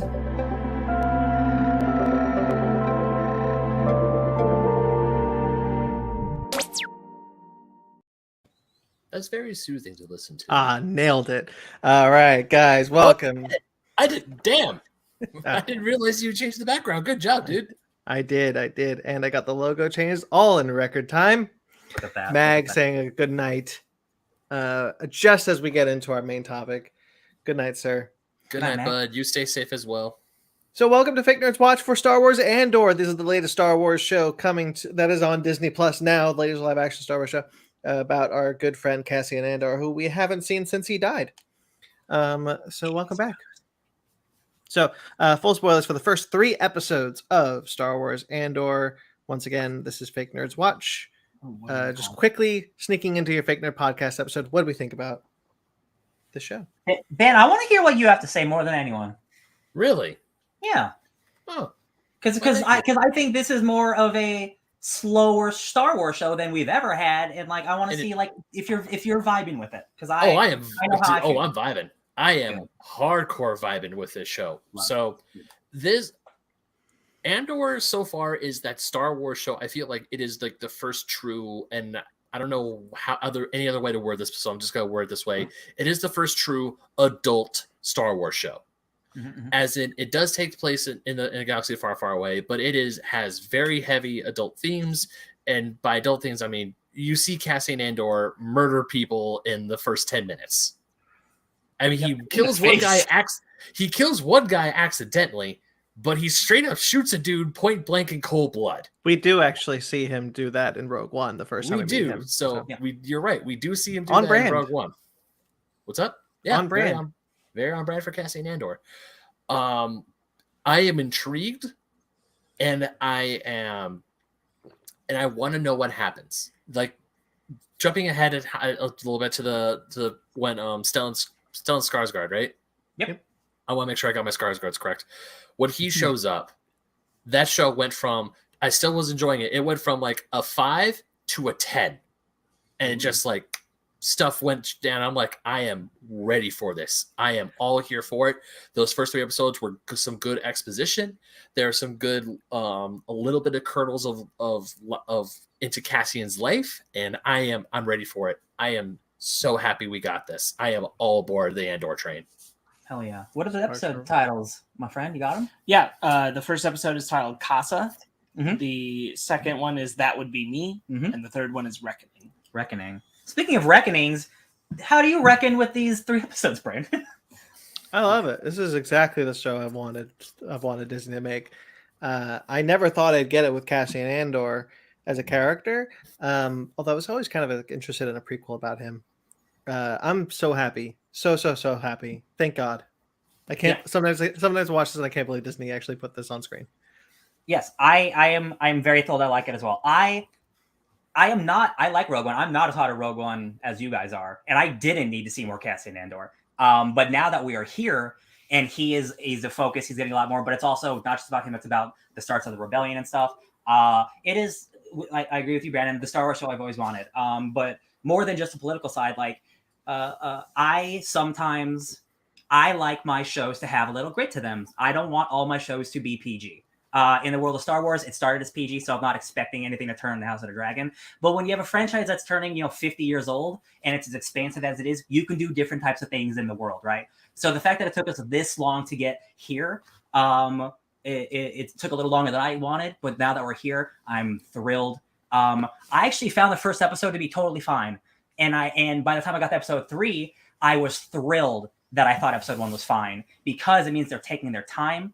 And it is taking the slow journey that I wanted to take. It's not a 6-episode show where it's half over already. We just got this was the prologue for Andor more than anything.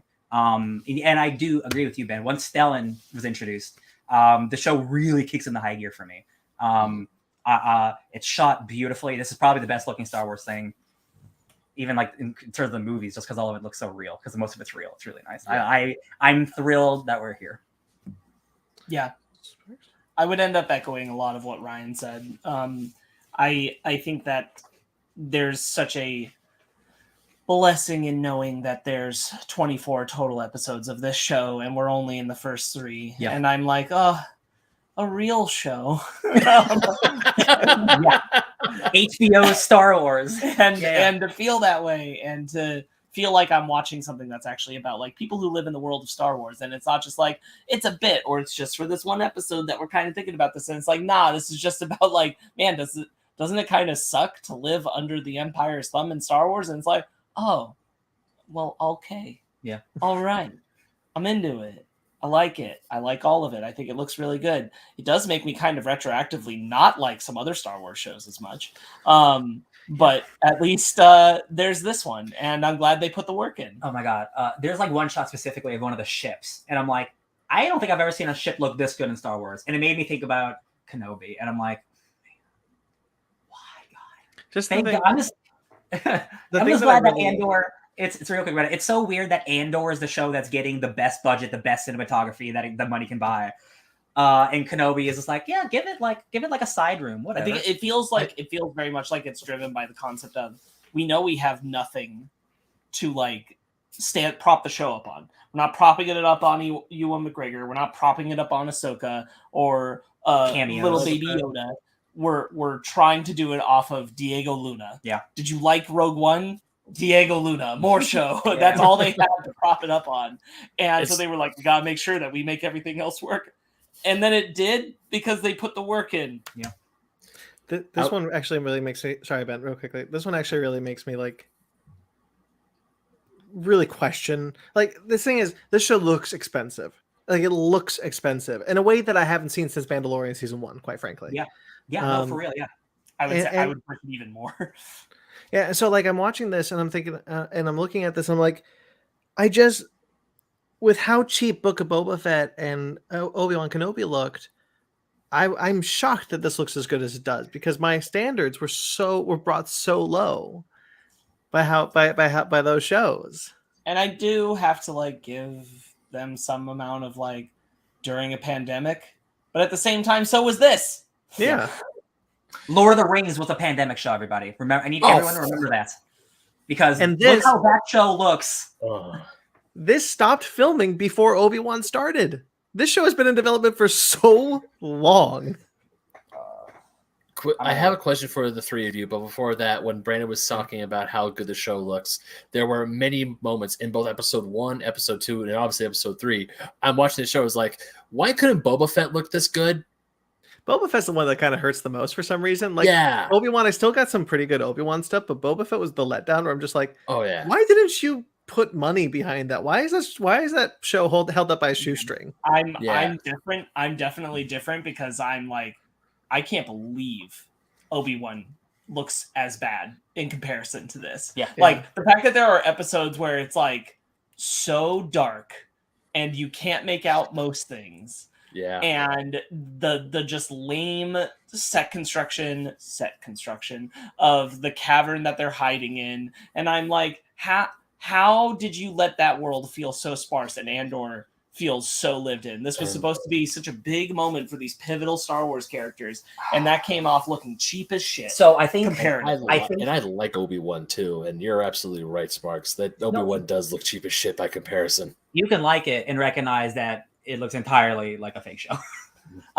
So I think what helps a lot, and some of the other Star Wars shows have had this as well, but there's definitely more creative oversight because of what's involved. Tony Gilroy and Toby Haynes, who are the writer and directors, are writing and directing most of this entire show. Obviously, there's help behind the scenes stuff, but they are the two guys who are mostly making this show on their own with the help of other people. So, like, it is their visions. And both of these guys, Tony Gilroy comes from the Bourne movies, and he's written a bunch of movies like Michael Clayton. He's a guy who comes from the spy world. And the other guy has worked on Chernobyl. So these are two dudes who know drama. So they are making a drama first that happens to be Star Wars instead of a Star Wars show they have to make into a drama. And like, it just feels like a real show. And it's just like, again, I can't believe it's Andor. That's the show. Like, oh my God, this is what I've been waiting for. Like, thank God. I love you, Cassie, and thank you so much. So I have actually a quick response to what Ryan said. Tony Gilroy, no slight to Gareth Edwards. Gareth Edwards did not do the reshoots for Rogue One. Tony Gilroy did. He's the reason Rogue One's finale is as good as it is. Yeah, I really like Gareth Edwards as a director, and his visuals for Rogue One always stand out to me. But Tony Gilroy is why that movie is the way it is. Is Tony Gilroy the one who directed the Vader scene? Yes.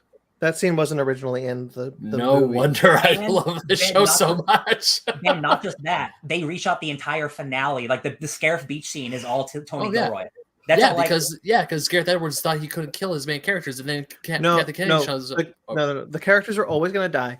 The characters were always going to die. What the big change was originally, if you watch, especially, and you can see this if you watch the original trailer, where the satellite was and where the plans were in different locations. So there was a whole other beach scene, where you see like the stormtroopers coming out of the water, like that sort of stuff that didn't make it into the movie. That's where all that came from. Tony Gilroy came in and made it just the one tower, and that was kind of how that's how he restructured the finale. Okay, still a kick-ass finale. I still love Rogue One. I still love that movie, and that finale is still. And no wonder I'm really liking Andor. Anyways, my question to the three of you. Did you gentlemen watch this in all in one go, or did you take a break somewhere in the middle? We watched episode 1 by itself, and then 2 days later 2 and 3. That wasn't really out of like, oh, we didn't feel like watching 2 and 3 at the time. It was more the necessity of how our weekend was structured because we had things. We had to move.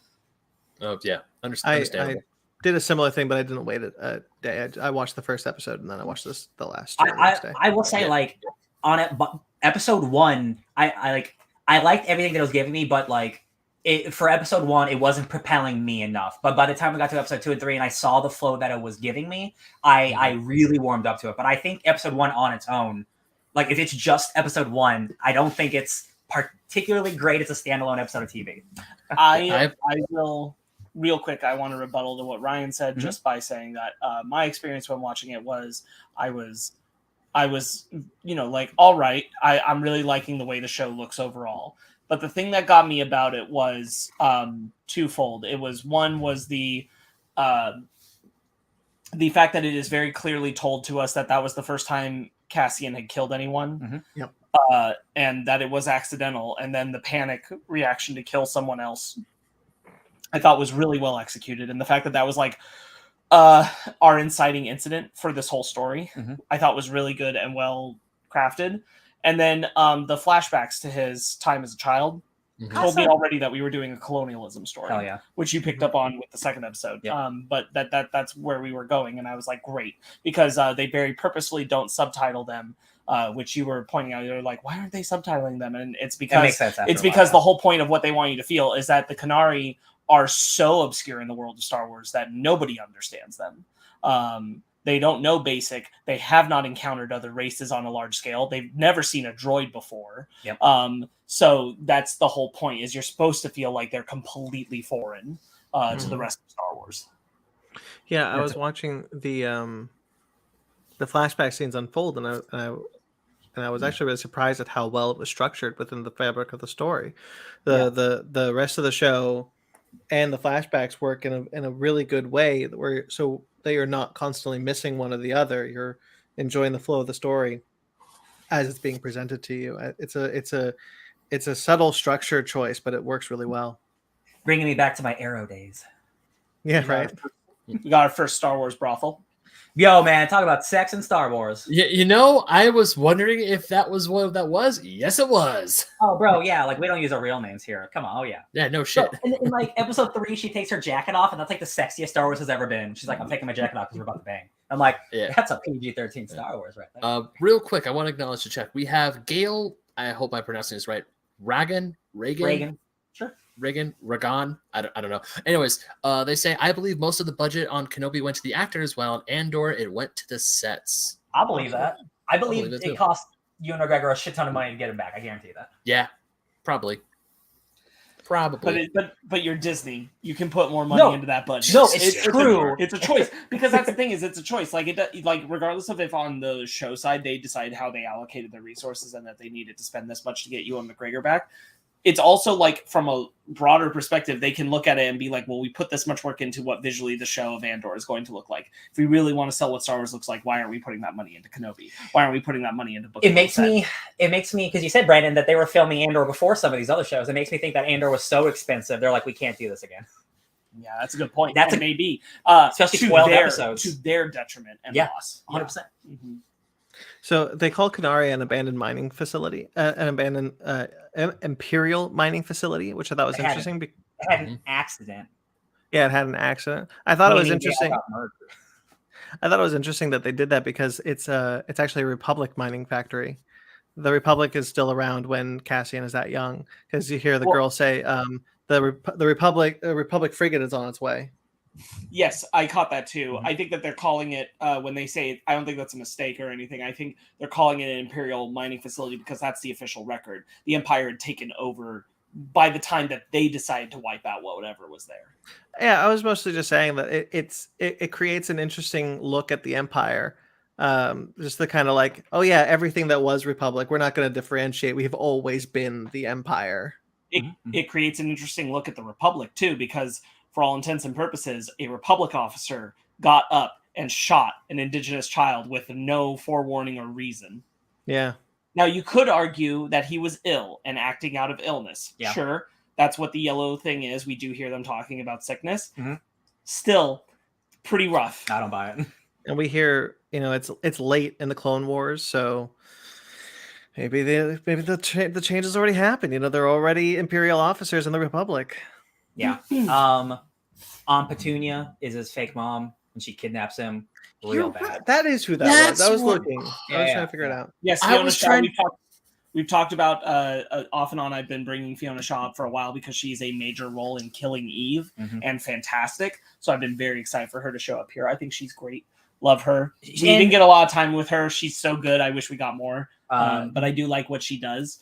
You brought up the kidnapping of. We're gonna jump all over the place. Yeah. You brought up the kidnapping of him, and I really like the parallel of it because in both factors, they so well are presenting to you across the board what the show is doing so well is giving you both perspectives. It has a leaning and a preference of who is correct, but it is showing you what both perspectives are. Because yes, he's being kidnapped from his people. He's being taken away, just as the other one says. He has people here, but they're gonna die. He's also being saved from being killed. Yep. Like both of those things are happening, and the same thing is happening again with Skarsgård. Yep. He is being taken away from his home, but he is also being saved from being killed. So like it's both things at once, and neither thing is necessarily making the other justified.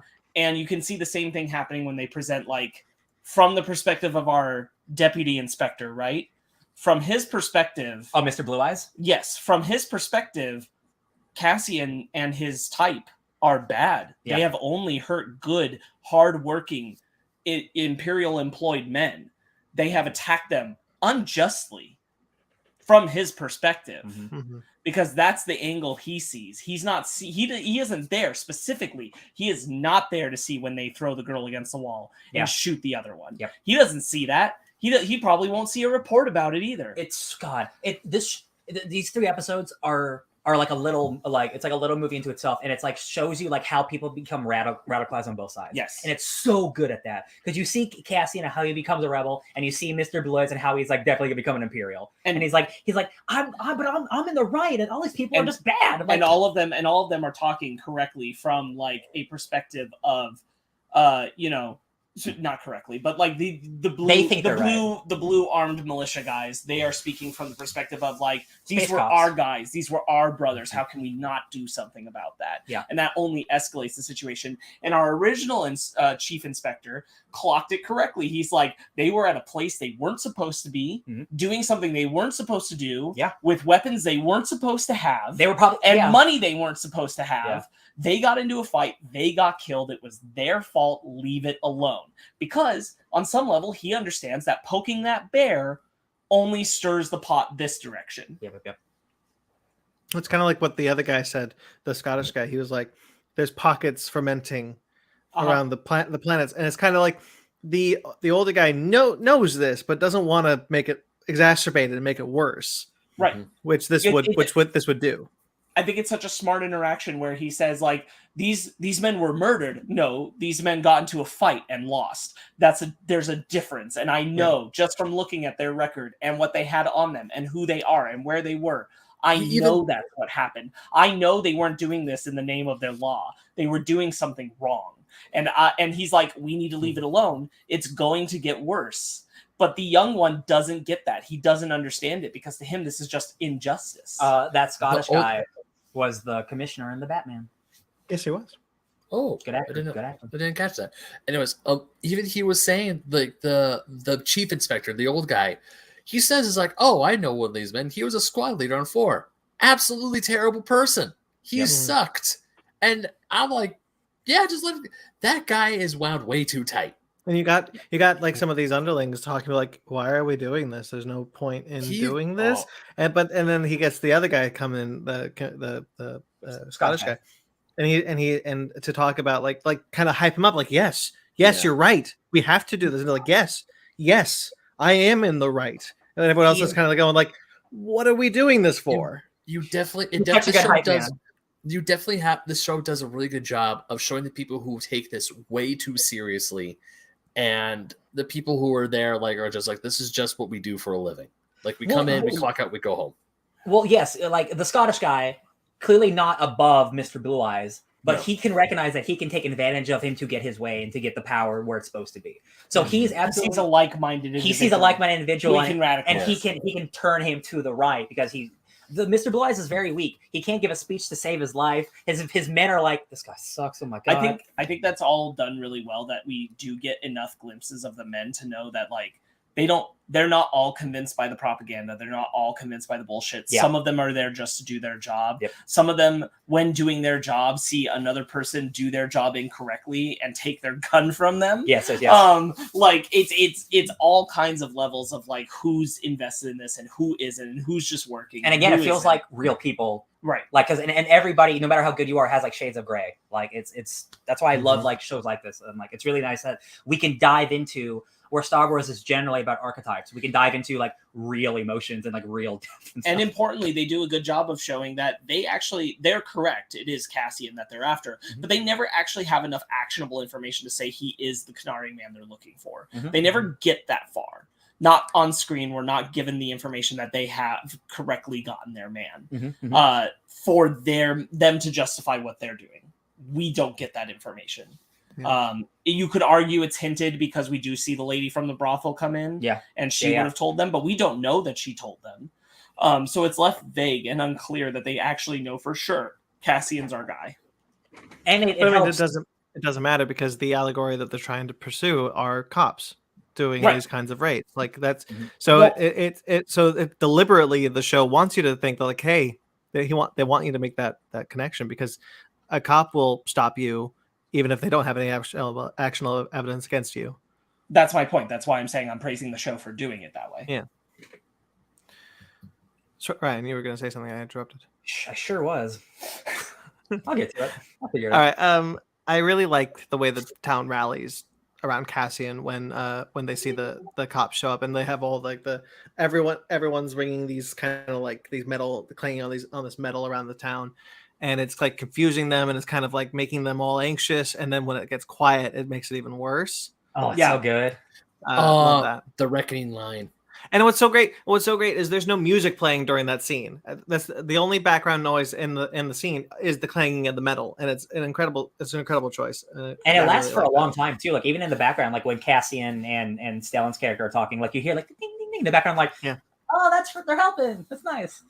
Yeah. Man, that scene between Stellan and Cassian with like all the engines falling, shit, dude. That's what an inventive way to do an action scene that like I've never seen before, but it's also in a Star Wars show. And, like a bunch of just engines falling from chains, like just good stuff. Good stuff.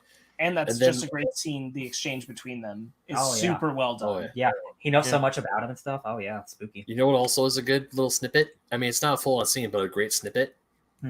When the blue guy runs inside the house, shoots at aliens trying to run away, is trying to hide behind a thing, and then you hear the gun click behind him, and he's like, "How many are you?" And then you hear Stellan just go, "Kill him." I love that. Just kill him. I'll kill him. I'll kill him. I'll do it. It is so must have been like he sees like a little aliens run by and he just immediately shoots him like, bro, you are the worst. God, you're gonna put on an Imperial outfit so fast it's not even funny. Do you think just me projecting and just wanting to speculate for a second? We got a lot of episodes to go. Oh yeah, which is great. Do you think that guy's gonna be the one who outs Stellan later? He's gonna remember his voice. Oh. That's a traumatic moment. He's going to remember that voice because he is pretty distinct. We do know from the trailers that he is a Senate man. Yeah. He's part of the Imperial Senate. So I wonder if he's going to catch that voice and catch on and get him outed.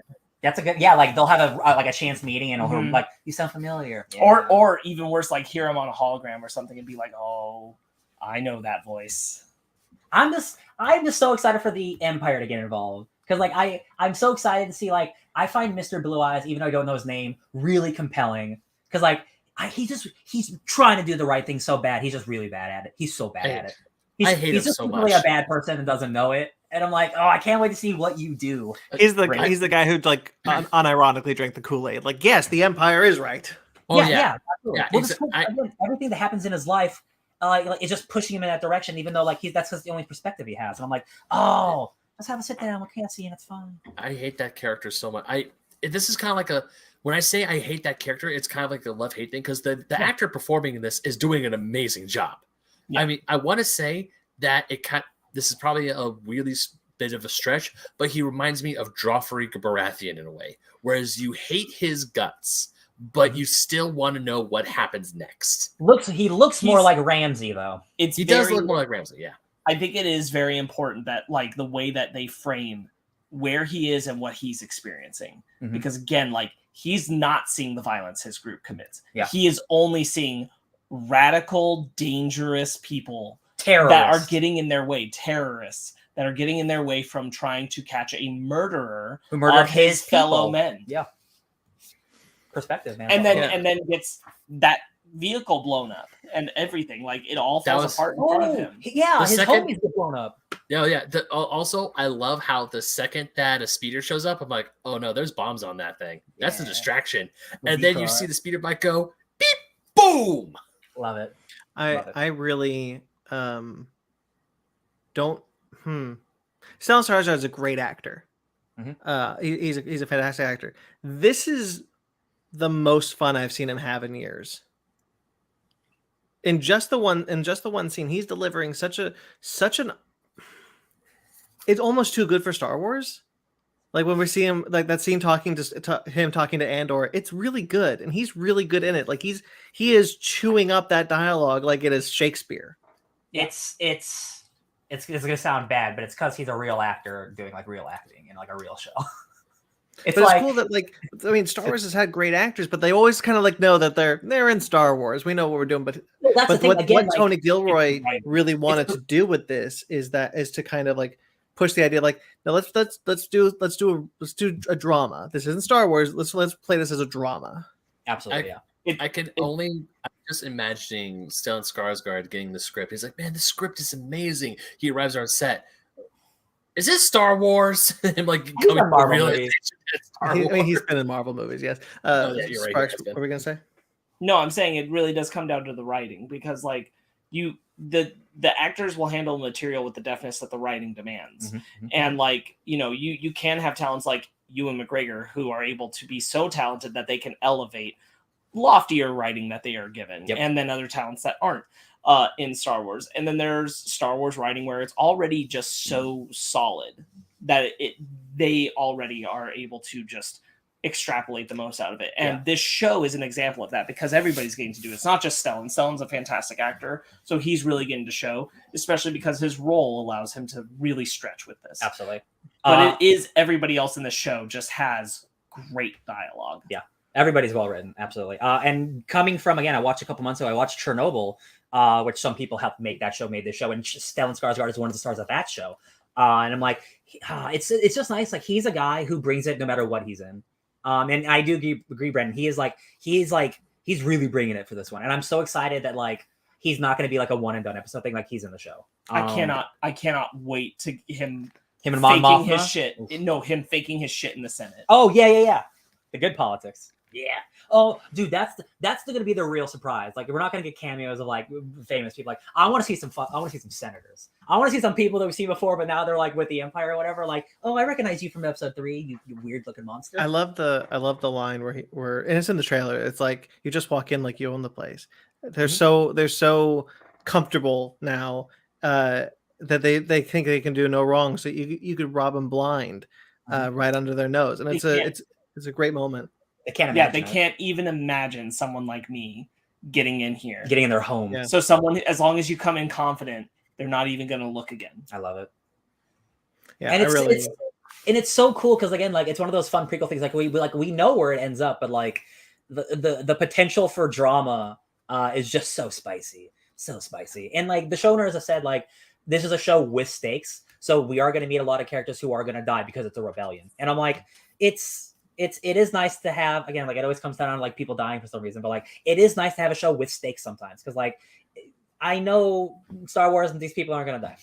I'm not worried about half the characters in Kenobi, except for like the one new character who I know is gonna die. So like I'm really excited to meet a bunch of characters and like believe that they're all on the table. Like that is fun, and to be in Star Wars, to have that feeling. I don't think there's anything wrong with kind of knowing the destination of where a character goes. You can still have good stakes without the threat of death being involved. But there is something kind of refreshing at this point, coming from Obi-Wan. I don't mean to constantly throw Obi-Wan down under the bus, but like it was the last one, and coming from Obi-Wan to this one is stark in comparison, especially in the kind of the way of like, okay, well, our two main leads, we kind of know what they're going to do with this, but in this one, there's really only two characters. There's going to be a lot of characters introduced, which we know, and there's only the two characters that we know where they end up, and that's Mon Mothma and Diego Luna. Yeah, Cassian and Mon Mothma. Saul Guerrero. There you go. Yep. Saul does show up. You're right. I forgot about Saul. But he's like a fun cameo, but like this because we know. And like, hey, you know what? You know what? The this is set in the same time period as Star Wars Rebels. Maybe we get a crossover. You never know. Didn't they say that? No, Hera was going to be in Ahsoka, right? And Ahsoka, they've casted the actor. They did. They totally did. She could show So one of the points I was, because we were talking about how we know the fates of three actors, or three characters, Cassian, Mon Mothma, and Saul. Thank you. We know their fates, but what I'm loving about the show, and what I also love bringing House of the Dragon into the mix, is that even though I know what is the ultimate end goal, I know how the entire war is going to drag out. The characters that are introduced, I am curious to know what their stories are. I want to see how they get from point A to point B. I actually care about the middle. And I think that's a mark of a really good prequel. Even though bringing Game of Thrones in at the House of Dragon as an example, we know where the Targaryen dynasty leads. We know that in 200 years, they're going to get sacked, and then a bunch of bad shit is going to happen. It's the same with Rings of Power, man. There's a lot of prequels happening right now. Yeah, Rings of Power. Jesus, this is the age of prequels too. My God, they're good. Oh, we are eating so well. But you're right, Rings of Power. We know what's going on, but the characters that are introduced, the characters we've only heard stories about in the main things, now we're finding out what their stories are, how they got to what they are going to be, and I am here for it. I'm thinking of like I know I just watched this, but my memory's terrible. But like some of the final shots of the last episode were like just like zooming in on character's face. Like there's the shipyard worker who like they zoom in on his face. Like this guy's a rebel, and then they Mr. Blue Eyes. This guy's evil. Cassian. We know where it does feel like one of those recruiter commercials where it's like, and I'm a Marine. And I'm in the show. And I'm like, okay, so you're gonna be a character. You're gonna be a character. But you feel how everybody was changed by that day, by that moment. It like I felt the impact. I'm like, oh, this is like the start of a rebellion in this I love Mava so much. The actress who played Aunt Petunia, I love her so much. I absolutely adore her. She's great. She's hardcore. I'm really excited to see how these characters are intertwined to the rest of the show. However long, wherever they show up, because if he can't come back to that planet quite yet, it would be cool to see them show up on other planets and kind of like run into Cassian. There's very interesting ways you could do that story that I'm excited to see. Yeah. We haven't talked about Tim and Bix. Tim and Bix. We have, just not by naming them. If I'm being honest, I didn't know his name was Tim. Tim, but with two M's. Yeah. I watched that's Star Wars, baby. Team. They literally spell his name with in the subtitles. They spell his name with two M's. I am not making this up. No, I didn't do subtitles. I like. Oh, I forgot another character that we're gonna. Sorry, you say what? I like those two characters. Like they're definitely like if I had to pick all the characters like who are the weakest, it's probably them. But like I like their story. I really like Tim being like a complex dude. Like he's not a bad guy, but again, like he's doing what he thinks is right. Constantly feeling guilty. Like I actually was sad when he died because like he wasn't the best dude, but like clearly she liked him and like they had something there. Like it was like again like a real relationship. He was jealous of Andor, and then he finds out what he did. He sees her and then pays the ultimate price. It's like because when he gets drunk and he leaves the bar, he makes the call to the Polmores or the Primors or whatever the hell the Blues. They're called the slang the Primors. Yeah, and the workers, they use slang and call them the Blues. But when he makes the call, I'm like, the whole time I'm seeing him, I'm like, he's interesting because he kind of like has this thing of like, he does it in a fit of jealousy because he's been drinking and he's watching the two of them and he's just like, oh, she's and because of that he regrets it. And I really like the fact that he gets shot trying to like protect her, like trying to come to her aid, and the fact that it was because of a trigger happy lower ranked dude is all the more Frustrating. Yeah. Yeah. And and also the torture that Bix had to go through while being chained to the wall, staring at his body. I really like the character of Bix. Yeah, me too. I really like her. I'm curious to see. I definitely want to see more of her. Well, and she's already in on it. We know that. Yeah, she's already in on on some rebellion stuff because even if it's not called the rebellion yet, she's been She called planning Stellan because she calls Stellan specifically not just to come get the box. She's like, you should come take him. Yeah, you can use an man like Andor. You know what's really cool is this being set in the same time period as Rogue One, not Rogue One, Rebels. Even without a crossover, there is kind of a thematic crossover because Rogue One is about the rebellion coming together as an alliance. It becomes the Rebel Alliance when it was just pockets of rebellion that Mon Mothma was trying to get together. Now we have two shows about two of those pockets leading up to Rogue One, where they all come together. I think that's kind of thematically really cool. If intentional or not. Absolutely. And like Rebels is more of like the the bigger side, the Jedi side and stuff. Not that there wasn't smaller stuff, but like it doesn't need to crossover, but there's never a better time to do crossover stuff. Again, not even with the big characters, side characters. Like why not have Hondo show up for no reason? He's a dumbass, right? Have him show up. Hondo absolutely could show up in the show. I think we're still a little bit ahead of the Rebels timeline currently. At this specific moment in the show, but we won't be forever. We are definitely jumping. Yeah, We are 10 years ahead of Rogue One right now. Yeah. So I thought it's BBY 5, which puts them 5 years before Rogue One. That's even better. That's even better. We have a lot. 5 years before Rogue One. Yeah. Do you want me to bring up Gail's comment? Heck yeah. Sure. Yeah. So Gail was commenting about when I was talking about how like these prequels are good shows because we were seeing characters. They say exactly. Thank you. They think that's why Andor is so good. We don't know these characters, and it's nice to see something different. Yep. One other character we know survives outside the show, Babu Frick. Babu Frick. Sorry. Babu Frick's a Mandalorian, not in this one. Oh, is it Mandalorian? You're right. He is we see Babu Frick in Mandalorian. He's right. I love that guy. The best part of that movie, whatever it's called. I'm not gonna Rise of Skywalker. Rise of Skywalker. Well, you know what? Technically, I'm not wrong. Even if we don't see him, Babu Frick's alive and still survives past the show. True. Very true. Babu Frick is old. I'm honestly relieved to know Babu Frick's not in the show. We learned that. Hey. Cassian's adopted dad gets hanged, so we have that to look forward to. That's going to be sad. I'm super curious to see how this Imperial mining accident happened, where they definitely didn't murder every indigenous person on that planet. That definitely isn't something that's going to happen. I'm just really glad that this show is like taking this shit seriously and like it's dealing with like police brutality and like colonialism, like real shit. I'm like, I know Star Wars has tackled that before, but it's always like, yeah, but it's for kids. This feels more direct. This is like, no, man, like people are getting shot.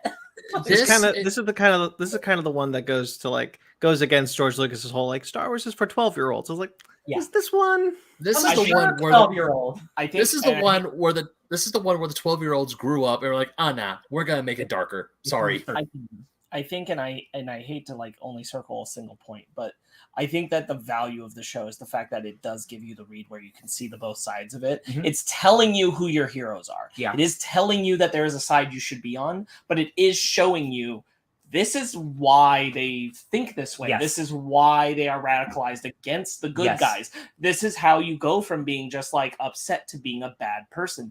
I think it's important to do that because like it's illustrative. We don't get it, certainly not in our nerd pop culture enough, of like, it's not just saying those are the bad guys, these are the good guys, those are stormtroopers, these are our heroes. It's saying like, these guys didn't always want to shoot people in the street and chain them to a wall. Yeah. They got there because of a certain ideological thinking. And it gives you that window.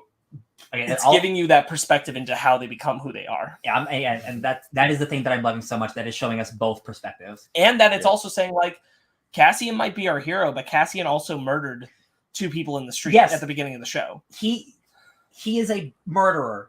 Like, that first one, on accident. Second one, that's definitely on him. Definitely. Well, it kind of puts us in the same headspace that we did with Rogue One. Like, Rogue One, as thin as that movie character-wise we are supposed to know that Cassian Andor is a cold-blooded murderer. He That's the murders. first- He murders some dude. The first time we see him, he murders some dude without even hesitating. It's funny that in the show and the movie, it's like, yo, this guy murders people. Like, damn. Right. But I part of think the point. Go ahead, Ben. Sorry, I was gonna say like this show is probably gonna definitely because he was you could see him hesitating when he had the blaster to the guy's face, and he's like, "There's no way out of this because if we do go report it, he's gonna rat me out. I'm screwed either way." F it, pew. But I could definitely see the show with him. As much as it's probably gonna make me uncomfortable, him getting more and more uncomfortable with committing the act. He's gonna have to become the bad person that the Alliance needs. That's the thing. That's the thing of we can really only see him go further and further into the seediness of the rebellion. Whereas Rogue One, we see him. That's his kind of like rise up to the rebellion that we know thanks to Jyn. So he can only go one direction. That's really cool. That what I was going to say is that the Rogue One introduction of him killing someone and the introduction of him killing someone in the show are serving two different purposes, which is that in the Rogue One film, it is meant to make you distrust him because the whole thing is that film is making you wonder, will he take the task of killing for the rebellion above Jyn's feelings and kill her father? That's the whole thing that they want you to think about. And that's not entirely executed very well. If you want to go check out my Rogue One review with Brandon a long time ago. But it's there. And then here in the show, it's about this was the first time he killed and how slippery that road is, especially in a time of war and in a time of like, do these people deserve it? And it's giving you the visual indication to say like, they are on the other side, but do they deserve it? Grayson has a good point. He's going to go dark Rick Grimes route. Absolutely. 100%. Can't protect him, Rick. It's a show that wants you to think and doesn't want to necessarily tell you exactly what to think. I love it. Love it. Couldn't be happier. That doesn't normally happen in Star Wars. Yeah. And as far as I can tell, and I don't know why this struck an odd chord to me, the first official Star Wars thing where someone says shit. That's true. Yeah, hell yeah, we swearing in this. Yeah, actually, you can have that Scottish guy go shit. I'm like, we're getting closer. We're getting closer to a Star Wars sex scene. So close. We're getting closer. Somebody took a jacket off. That was pretty sexy. We see someone take off their pants. That's the brothel. When Tim and Bix hook up, she goes into the other room, takes off her pants, and sits in the bed. We're getting closer, guys. We'll get there eventually. I have faith. Let's see. I think that mostly covers it. I'm very thankful at the pace that it's going. Having 24, like it's 12 episodes a season, but having 24 episodes, knowing where it's going, like it's going to be a really fun roller coaster going up to the Rebel Alliance. And that's I have full faith in the show, and I'm glad everyone on the internet is going crazy for the show too. Like it's really nice to have everyone on board for a Star Wars show. If you put the quality into the work, yes, people will like it. Absolutely. Yeah. Okay. Why don't you bring up the last few comments and then we'll close it out. So Grayson was like, wow, Star Wars R-rated film. Ooh. And then Gail comes back and says, when the Lord of the Flies rolled up on the spaceship crash, I don't know if those were an alien species or folks with jaundice. I want to say they were dying because there was a gas leak. And there was like sickness. Yeah. There was some sickness that they were dying from. That's why when Mava shows up, she's wearing her mask. But Gail's right. When we see the first scene, I also was not clear on if this was an alien species or not for the first two bodies we see. And then once the second body dropped, I was like, I think this is illness. Yeah. I love the Lord of the Flies rolled up. I think that's really funny. That was funny. All right. Cool. Yeah, great. That is Fake Nerds Watch for Star Wars Andor, the first 3 episodes. You want to hear the rest of us talking about Andor going forward, it will be on its own Fake Nerds Watch series, unless we have to do this again, which might happen. Who knows?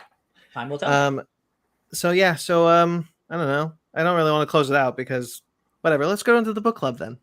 Hey, thank you for watching Fake Nerds Watch. This is a regular podcast episode, so we're going to go to our book club. But if you're watching this on your own, thank you for stopping by. Yeah. All the links are down below. We love you. See you for more Andor.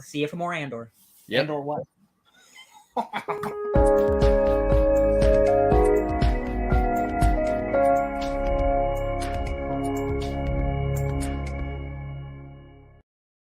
Oh, you did? Just a couple. Nice. Okay. Ben. Yeah. Your book club. It is. Take it away. So my book club is a little bit different because it's technically not done yet. So we have chapters 1 through 4 of Elden Ring, The Road to the Erdtree, art by, I have the name, Nikichi Tobita. And it is, of course, based off of the Elden Ring, the famous From Software video game that has taken the world by storm. And the biggest thing about this manga that we have to straight up lay out in the very beginning that they do in the first and like the 5th page is that this is a comedy manga. This is not a dark, grim, and gritty book. They're making fun of stuff in Elden Ring. And I actually want to know what Brandon thinks about this one first, because he has yet to play Elden. No? Okay, guess not. All right, my fellow Elden Ring boys, what'd you guys think of this one? I think the art's incredible. Mm-hmm. Especially the colored art. The first couple pages when it's just retelling the opening cutscene. Yeah. Insanely beautiful art, and even the black and white pages are really good. There's not a lot to bite on here, Ben. No, there's not a lot to talk about because it's just this is the story of the game, and the main character is just a regular dude who talks like, this is crazy. I'm in a dragon world. I had fun reading it. I love the art. I appreciate they make Blade look real good. So it's Blythe because it's Welsh. So Blythe, Blythe. Oh, you're not gonna see it. Yeah, Blythe, the Wolfman. He's incredible. They definitely say taint in the first 5 pages. I was like, I don't think you had a good enough reason to do that. Oh yeah, no, yeah. Elden Ring's a mature game, so they can be logos. I laughed once. It's when we meet Melina. I think that's the name of the lady with the eye, and she's like. And she gives him the spiel, and then the main character doesn't say anything, and then she's like, "Have you ever heard?" And she's like, "I can understand you." That made me laugh. Otherwise, I loved looking at it. You didn't like the healing potion bottles on the booty? Yeah, well, I can take it or leave it. I didn't hate it. It's just like it's interesting book club choice then. Yeah, honestly, when I picked it, because I saw that it was for free to read, and I didn't realize that it was only the first few chapters, not the first volume of the manga that was available. So when I picked, and then I went back to read the whole thing, I'm like, oh shit! So it was like 9 minutes. This is a super quick read, but I could definitely see it is of kind of like a bare bones story, but I do kind of like how the protagonists we're following is he starts off as like the lowest class that you can pick in the game. Starts off as a wretch, because Brandon, in the game you can pick what your starting class is, and there is a class called the wretch where you show up in a loincloth and a club, and that's all you get. You don't have any armor, no better weapons, nothing, just that. And I still find that funny, but I do agree the art is absolutely gorgeous. I am definitely gonna try and read this more for the art than anything. Sparks? No, you please. I didn't finish it. That's okay. I was so bored.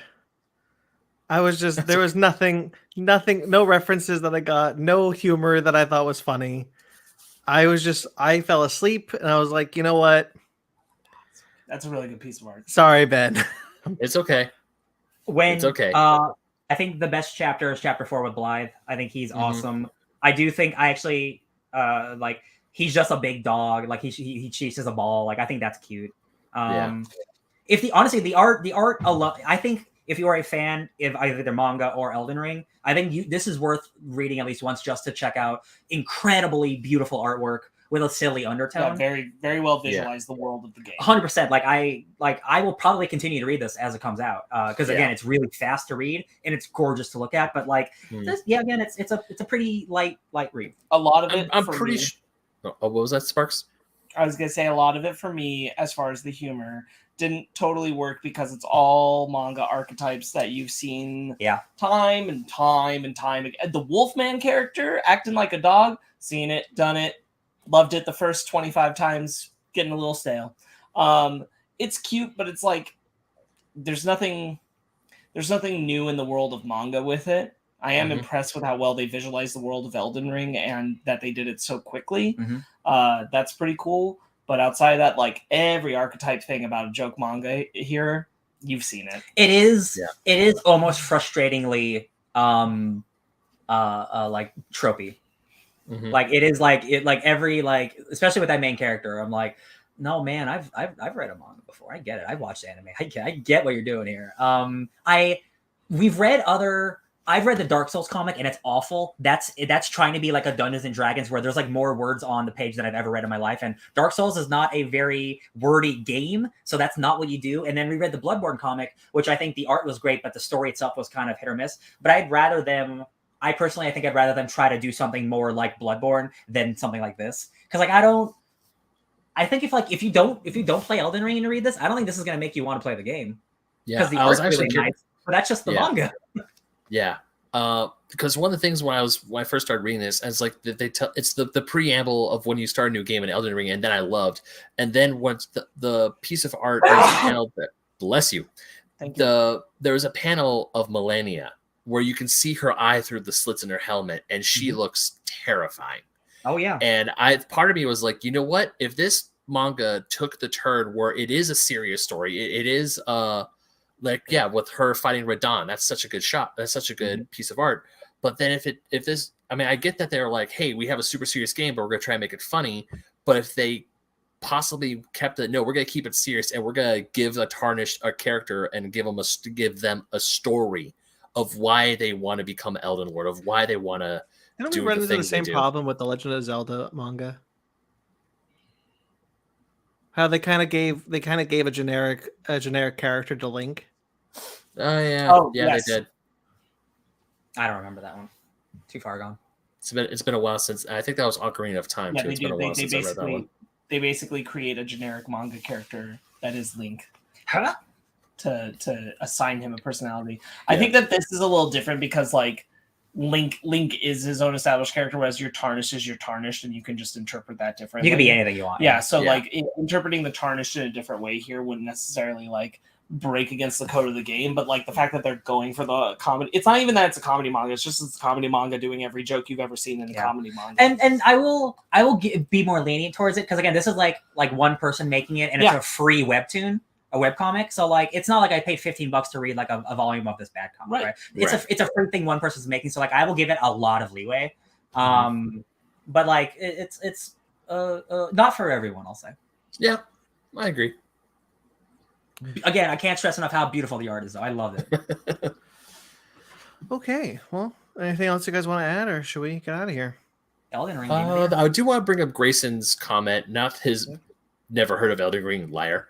I want to bring up this one. It says maybe if they make kind of like an anthology series with Millennia or other key characters and follow them, it'd be better. Actually, I would totally read that, where they take the different like they give you Radon's story, then they give you Millennia's story, then they give you Godric's story. That would be good. And all these other characters, the Serpent God. I think there's a possibility for that. I feel like FromSoft wants to have a lot of control of how the lore is handled, so that would take more dedicated resources and time to do. Yeah, sure. Because I think if you're going to flesh out the lore and background of their most popular game ever, they're going to want to have a say in how. Also, half of it was made by George Railroad Martin, so he'd need to get involved probably. Sure. True. Which I would love. Come back, George. Yeah. Finish your book, George. Yeah, actually, no, don't come back. Finish your book. You're right. All right. Anything else you want to add, or shall we get out of here? Elden Ring, great game. Pretty fine humor comic. I mean, if I ever see this in trade paperback or if I ever see this on the manga racks, I might pick it up. Because you guys know me, I see video game stuff out in other media. I gravitate towards that, but I do agree, it's not for everyone. I'll tell you what, Ben, I would not buy this in its traditional black and white manga form. If they released a nice, fully colored version, I would buy it because I really do love the artwork that much. I think it's stunning. I will loking at these bosses in this form. I'm like, I want prints of the opening cutscene from this book on my wall. Yeah, beautiful. Yeah, I rescind my statement. I'll do what Brian's wants because that's a much better idea. Way more expensive though, so it would, but I'll pay the money. Love it. Okay, so Ryan, it is your next book club, but because we're not doing a book club on the 300th, you don't have to announce it today. I will not announce it today. Okay. It will not be done. just a reminder, our 300th episode will not have a book club, and it is next week. 300, guys. If you haven't heard already, we're doing Evangelion, the 4 Evangelion films and anime films. I'm very excited. So stay tuned for that. The 4 Evangelion films, which are not End of Evangelion. That's the other thing I forgot to say I did this week. Yep. I rewatched End of Evangelion. Oh, it all came tumbling down. It all came tumbling down. All right. So just a reminder, the 300th episode, the main topic of the episode will be pre-recorded. So on that Sunday night, you will only get the news, and then the next day you will get the full thing. Stay tuned. Bing bong. All right. Applesauce. So what Ben? What'd you say? I just said, he said bing bong, I said applesauce. Applesauce indeed. All right, guys. Checking the record. Yes, that is what they said. Keeping the minutes. Thank you, court stenographer. Okay, so guys, like this video, subscribe to our channel. $2.99 is in the bag.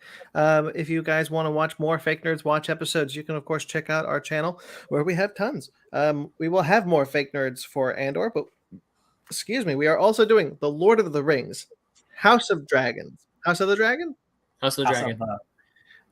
and She-Hulk are currently going, with more potentially to come. Who knows? But so far it's just Andor on the horizon.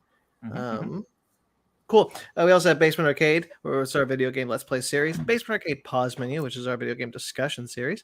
And Victor Book Club and Anime Station are also shows you can find on this channel. If you like this video, and you subscribe to this channel. And, of course, they have various audio. Some of these are audio as well, so search them out. We like doing this show. We love doing the show. If you want to see us do more of the show with all the stuff coming out that we want to talk about, you can consider supporting us on Patreon or TeePublic, which are linked below, or you can find them on our website at fakenerdpodcast.com. All the links for everything that I mentioned above can be found on that website. Cool. Thank you to everyone who listens. Thank you to everyone who watches the live show. Thank you to everyone who watches the rewind. We greatly appreciate all of your support. You're wonderful. Thank you for 299 episodes. If you've been here since the beginning, let me know. I'm curious. Thank you to Jeremy Vellucci for all of our music that you heard here tonight, including all of our music for all of our shows. You can find him at Jeremy Vellucci Keyboards on Instagram, or Suburban Proctologist, which is his podcast. You can find that on iTunes, facebook.com/Suburban Proctologist Official, or Instagram at SubProcPodcast. You can also find Jeremy Vellucci appearing on this podcast next week on our Evangelion episode.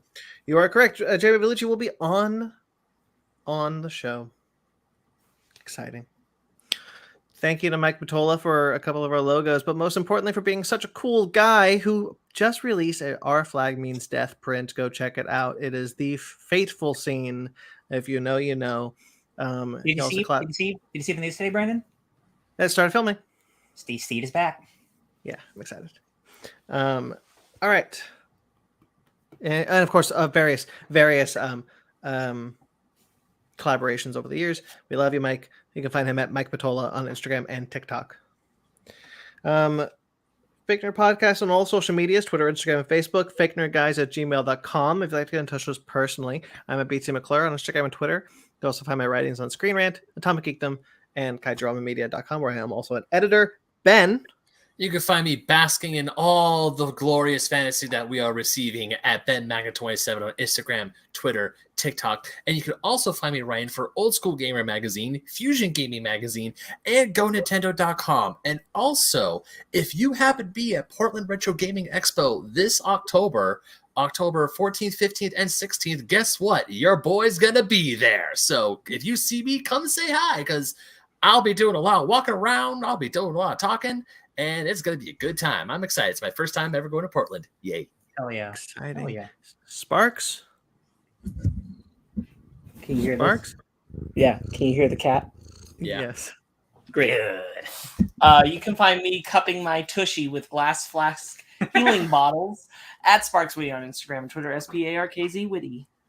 Ryan? You can find me just continuing to up my street cred in Night City for all of time as the ultimate netrunner at DJ Tony Snark 616. Guys, Cyberpunk's the greatest thing to ever get made. I'm just saying, it's so good. I love it. All right, guys, subscribe to us on iTunes, Stitcher, Google Play, TuneIn, Spotify, iHeartRadio, Amazon Music and Podcast, and Pandora. Rate and review wherever you get us. We greatly appreciate it. Until next time I see us, guys, stay fake nerds. Cast.